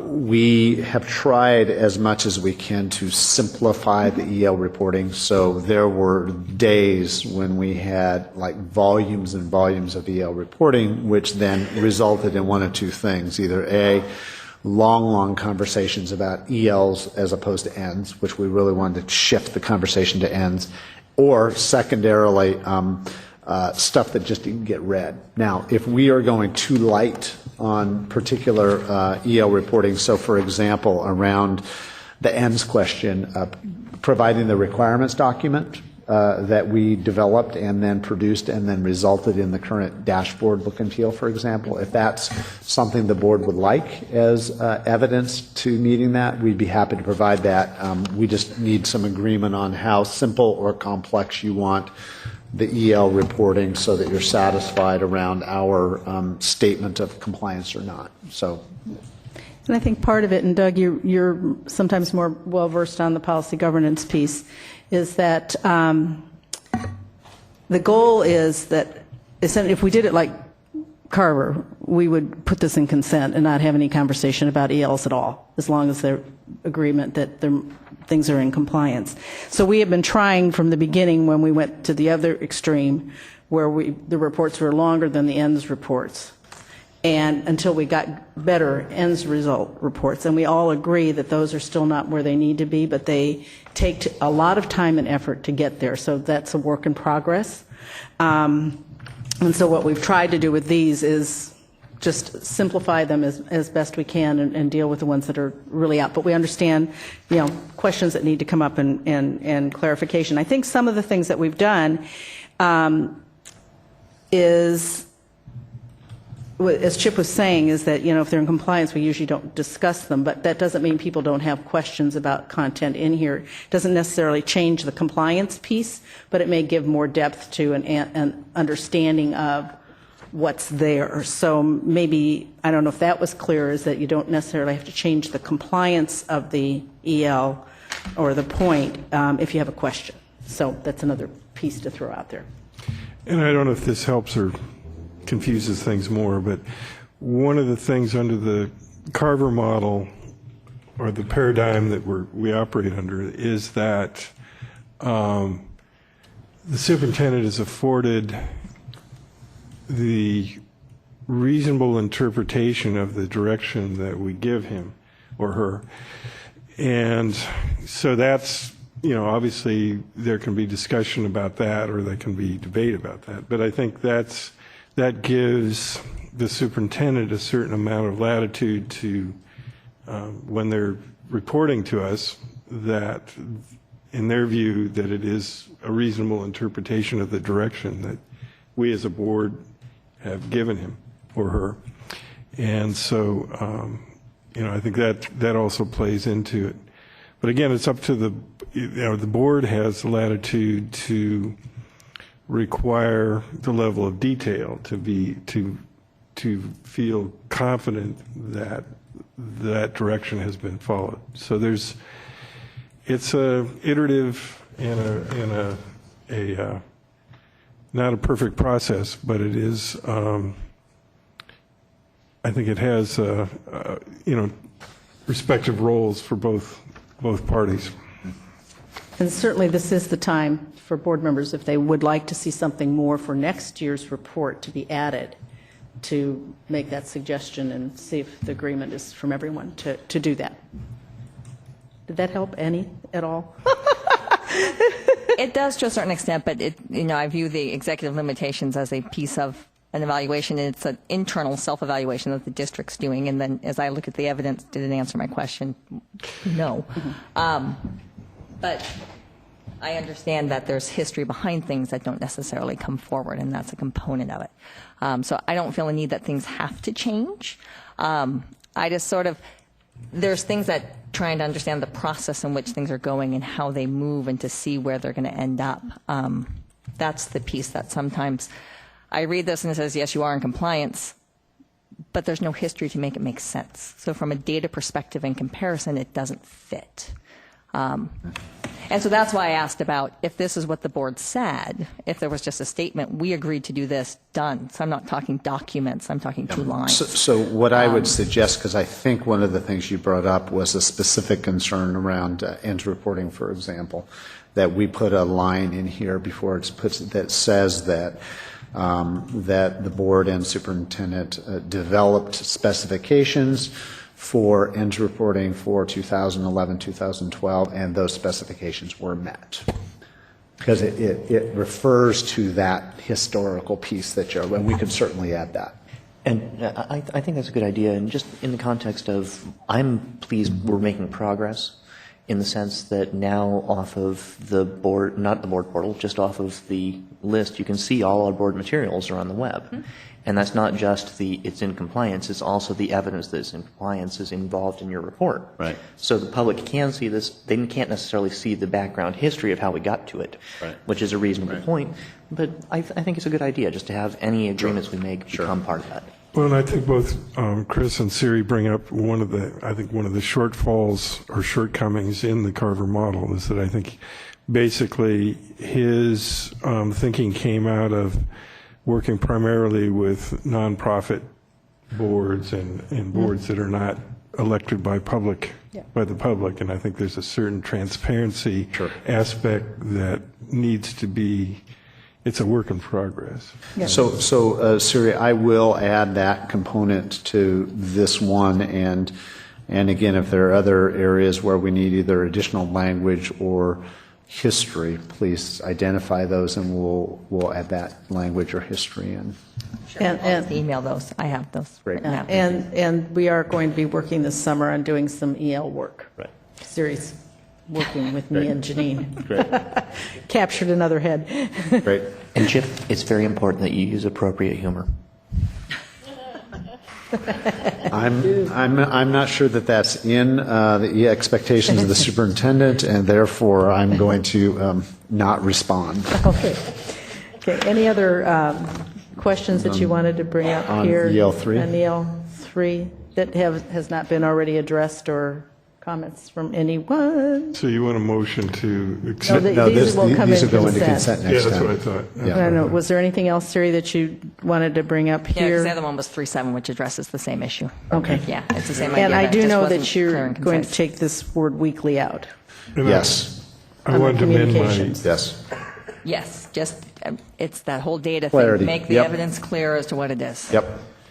and I wanted to amend my comments about Carver too, to add that he also had extensive work with for-profit boards as well, so I just. Yeah, wanted- I think so that- more often with the for-profits. Yeah. Yeah. Okay, the next one under tab 17 is EL 14, which is asset protection. In this case, the EL states the CEO shall ensure assets be protected, adequately maintained, appropriately used, and appropriately risk-free. And in this case, there are seven. This is a little confusing because there's 7 and then there's 7.1 and 2. So, and they are all in compliance. So questions on this one? Anything from board members here on assets? Okay. And then under tab number 18 is EL 15, which is facilities. The CEO shall assure availability of an appropriate education environment within the physical facilities that are safe, efficient, and properly maintained that support the accomplishment of the board end results policies. And again, this one also is in compliance in all areas. So any questions or clarification for EL 15? I did have a question, just looking at the data with maintenance. It seems to be going up. Which page, please? Page 6 out of 20. What's going up? The amount of requests for maintenance and different things. So I was just curious. Is that due to the aging? Is that just because we're getting better at it coming through? Is it just really not anything? Is it a funding issue? I mean, it really was sort of just looking at the changing. So the number of work requests. Well, the work requests, yeah. Capital improvement requests, which I'm not sure. Yeah. Just trending data. Forrest, would you mind responding Forrest is to? still here. Yeah. Thanks for seeing. The reason for that is primarily due to the fact that we're doing more preventative maintenance work orders. And so things that are scheduled and need to be looked at or maintained, those are creeping up in terms of the number going into the system. Yeah. So we don't have to concern that you need more funding or anything around that line, is that? It's No, all, okay. it's an assurance for us to be sure that we pay attention to the things that we need to be doing. Yeah. I think, and if we think about this holistically, if you look at the amount of money that we're spending in the facilities area, and then the kinds of things that we're dealing with now as opposed to what we were dealing with 10 years ago, We were really struggling with warm, safe, and dry 10 years ago, and now we are not. We are really making sure that all of the enhancements of our investments are being fully utilized. So I think that if you go to just about any school district in the state or maybe even the country, you will find our facilities are as good as any public school Can system we in the add a country. line that that's what's going on is the preventative maintenance, and that's why you see an increase? Yeah. Partially, I think that bodes well for what the district does with its facilities. Yeah, absolutely. Yeah. So, Forrest, I'm going to ask you in this EL if we could add a little bit of language of our interpretation of the results and what we see happening, the trending one way or the other, and how it contributes to the effectiveness of our programming. Would it be burdensome to show the budget that was involved in response? The budget for what? Would it be burdensome to track how much money was spent on those requests, or is that something, I mean, if that's something that's already being tracked, it'd be nice to have it. But if it's a burden, I don't. So out of your 7,000 or 8,000 requests, the total dollars that were spent upon maintenance in the year, if the total dollars isn't changing, You know, we could mind. do that. The only thing that I worry a little bit about is suddenly now, if that becomes a trackable event, and there's a relationship between what we spend on building, for example, and what we spend on maintenance.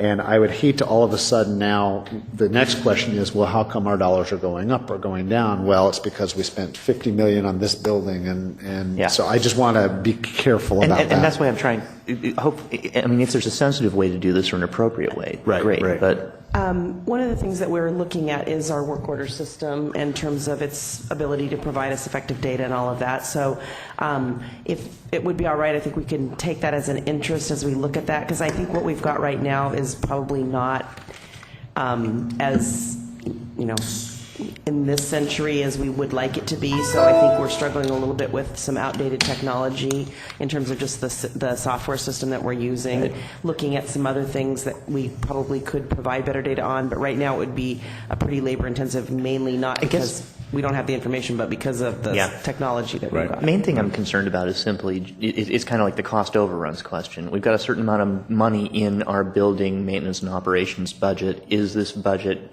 spent over? And having that in here would be helpful, because if we're within the budget that we had set aside, then we've already looked at it in the contingency context. We can certainly provide you the budget expenditures as compared to what was planned. That'd be a nice piece to roll in here. Actually, I don't think we usually go over budget, that's because the whole what point. happens is other projects To the next don't year. get done. Or it gets moved forward if there aren't enough funds. Right, and one of the phenomena that is happening is that because Forrest and his team has been driving efficiencies, we're actually getting to more work orders in the course of a year because we're driving efficiencies. But I do think that it is fair to ask from our perspective, are we more efficient than we have been in the past? Are we as efficient as we could be?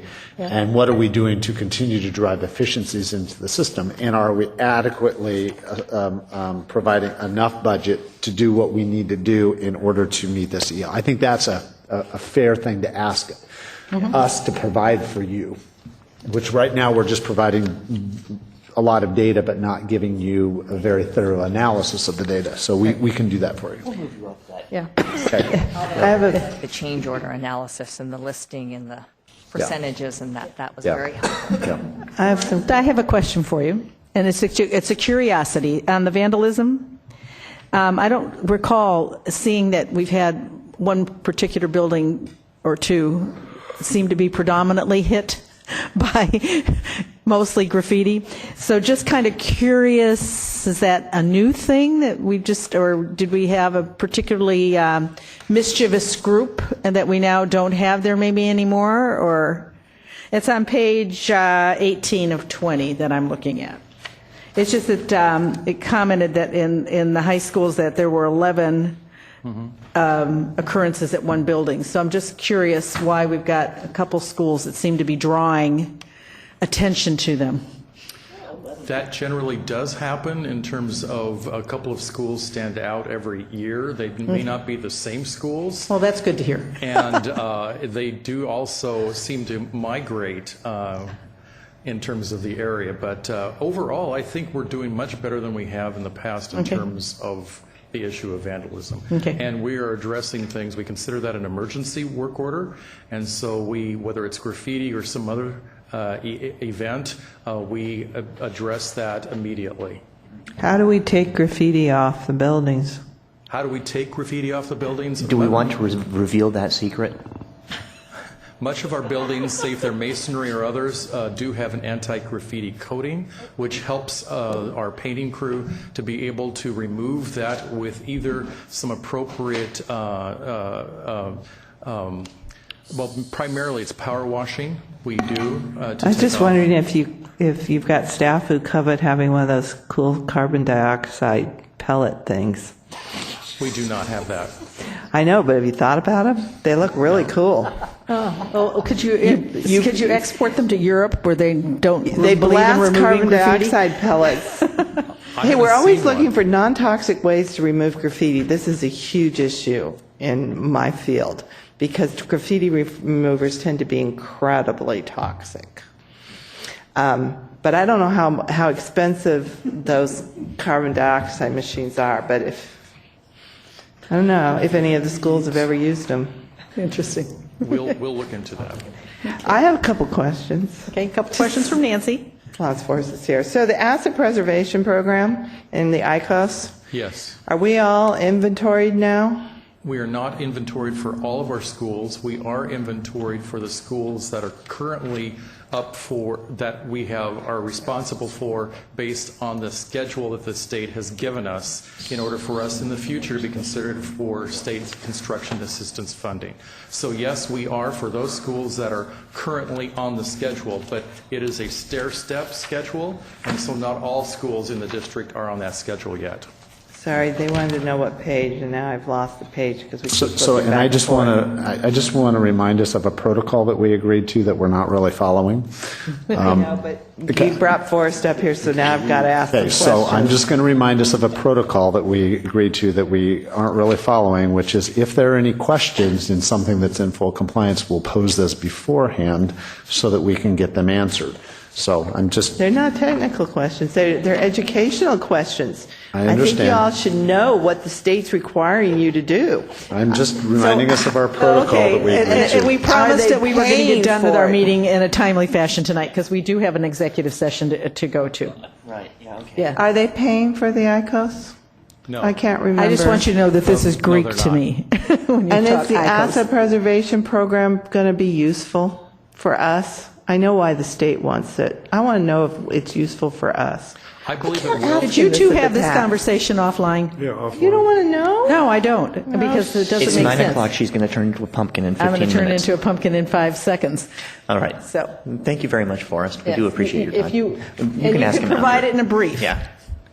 Well, we are going to have a facilities work That's right. session in May. Yes. And I could address that at that There we time. go, yeah. There you go. Perfect. They should care. It's their money. Okay. It is operations though, so I'm just wanting to remind the Board of Governance Your issues. money. Yes. It has, yes. Okay, those were anything there. Soup you. report. So I did want to update the board on the budget that was approved by the legislature. So the good news as it comes out of the budget is that there are no cuts for K-12 education. And so that is good news, especially in light of the state having a pretty significant deficit. There was a little bit of a accounting mimicry and then other cuts that were made, but not into K-12.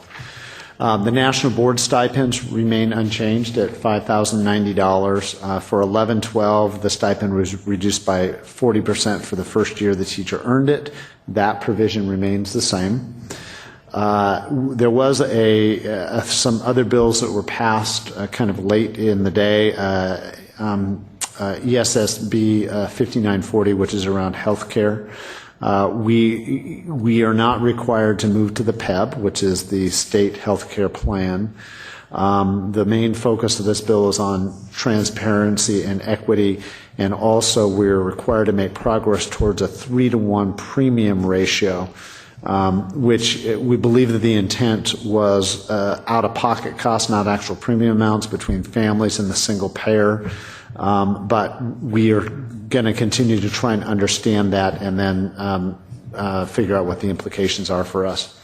Also, ESB 6378, which is the pension changes.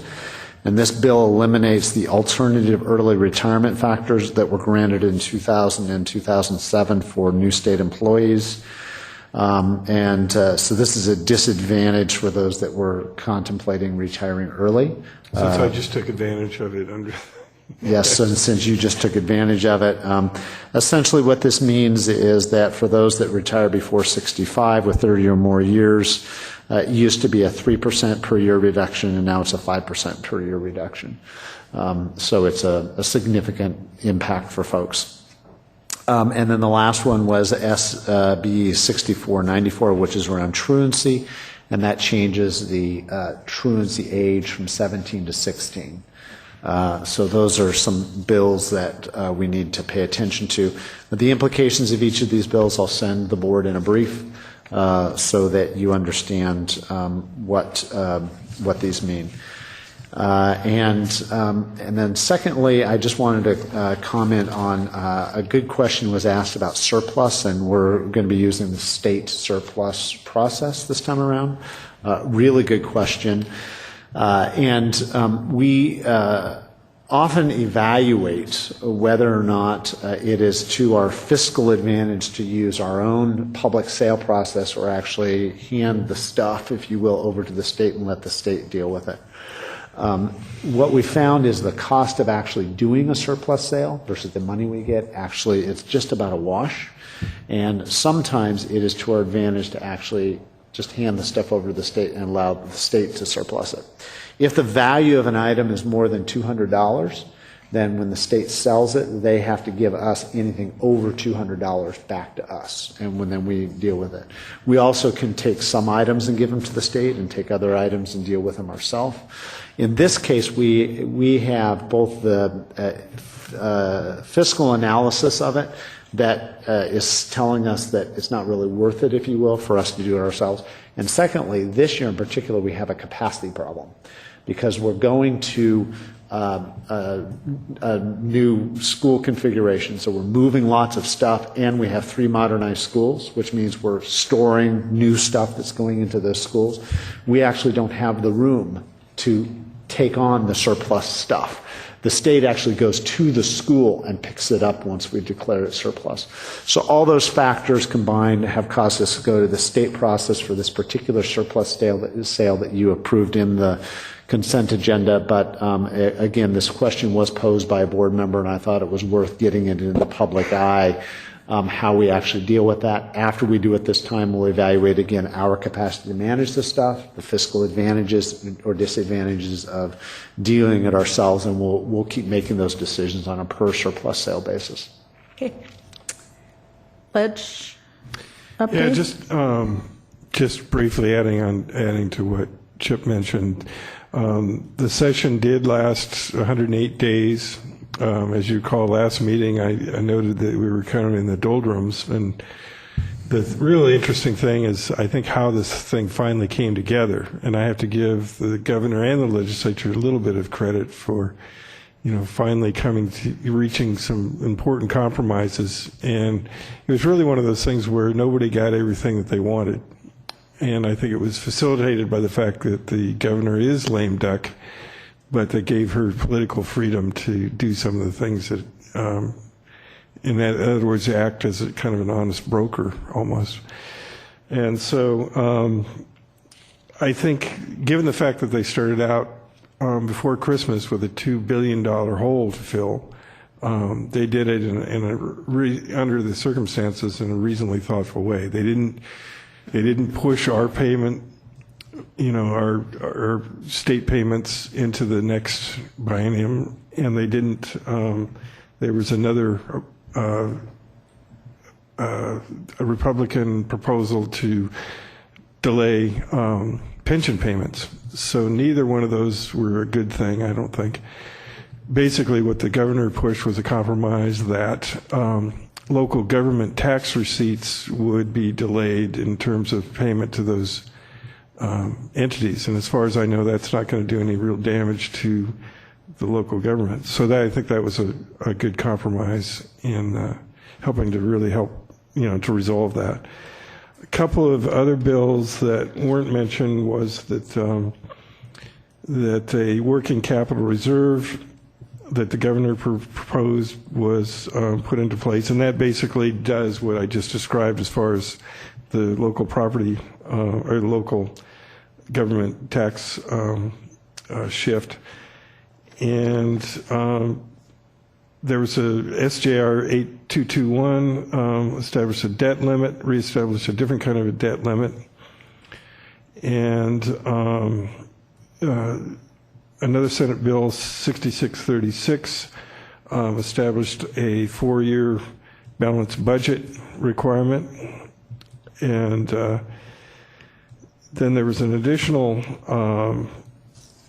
Senate Bill 607014 that created a $1.1 billion supplemental capital budget, which will is in effect a jobs bill, and of course that will help in school construction across the state. So for the most part, it was good for us. Although, as Superintendent said, there was no cuts to education. That's really should be viewed as no additional cuts to education. If you look at the cumulative things that have happened to us over the years, the bleeding has stopped for now. Yeah. We got a WASDA email on the health care changes that they've made. And it was the lengthiest email that they've ever sent from WASDA. I would, if you want to learn more about the budget, I would go look at Dan Steele's stuff in the state, WASA's website, because there wasn't much useful. And they said that they were going to be doing some stuff to do some explanation to districts. So at some time when you all understand what it's going to do, would you let us know? Because there are going to be some changes, as I gathered. And it was, as I said, it kept scrolling down and scrolling down. I thought, oh my gosh, this is a lengthy piece that they've put into place. Yeah, we'll get you an analysis as soon as we understand it. Okay. Anything for board follow-up from anyone? I apologize for not having sent it sooner. Was the question that there were two rather large decisions that came down in the sense of the STEM school being housed at Eastlake and that being put out. And so it would be good to just, if there's any feedback that comes from that it'd be good to have an update as to what's going on in the sense of the conditional use permit and what happens with that in the long run, and any appeals around that. Because I have been hearing concerns that the information wasn't provided in a timely manner to parents in the sense of earlier on. So it would just be nice to be able to keep. So specifically, what was not provided in a time? Just sort of the whole process of what was going on and how the whole siting of the STEM school, at least not the siting, the temporary placement of the STEM school at Eastlake. We provided it the moment we knew it. Absolutely. Yeah. That is true. However, it's that whole public and where it came from and the timing frame of it. So that's just the piece. So it'd just be nice to be able to be updated where that's going. Okay. Okay. Anything for future agenda items? Yes, sir. So this is just as we're rolling into the next school year, we've got the configuration change coming up, and I'd like to get some sort of a public update on where that process stands, because I can feel the tension building in the community. Where are my teachers going to be? Which teachers will be in what building? This is something we need to get out there as much as we can. I'm not asking you to say something right now. I'm just soon I'd like to get a public So why don't update. we, at the next board meeting, during the superintendent's report, why don't we have during that time, do an update on that. And the next board meeting, I think, in 2 weeks, I'm out of town, so Tracy will be running that board meeting. So during that board meeting, I'll have Tracy do a superintendent's report on just an update on school configuration. And you're specifically hearing questions about Well, it's staff and how they're specifically- moving? I'm actually or getting not? it from both parents and staff. It's like just the propagation of the message down. People, I've been hearing things like, well, they're not going to know what building they'll be in until August, and that seems preposterous to me. So it's just making sure that the message is going out publicly. Here's when you can expect to know what. And there are some instances where that may actually be true because of bumping and staffing and all of that. And if there So, are such yeah. things, I want the public to hear, here's That what may we don't know and actually here's be why. Yeah, a piece. yeah, good education piece for the That's public right. around how this actually happens. So it Exactly. works. Yep. Okay. You And bet. I think there's probably some questions at the elementary too, on, if teachers didn't move up and they're losing 2 classrooms, what's happening internally in the elementary school to the teachers that are there, who has to go, how are they reconfiguring? I know lots of those questions are out there. So I think it's more a timeline, not necessarily to tell us what's happening at every building, but, kind of a timeline of when those decisions might be made, and so people can see them. Okay, anything for the future other than that piece? Any debriefing today? Okay, any other board member comments? Okay, we're going to recess to an executive session that's going on collective bargaining. And I have a note to write down when we start and finish for adjournment, so I don't forget. So, recess time. Yeah, we got to informally adjourn.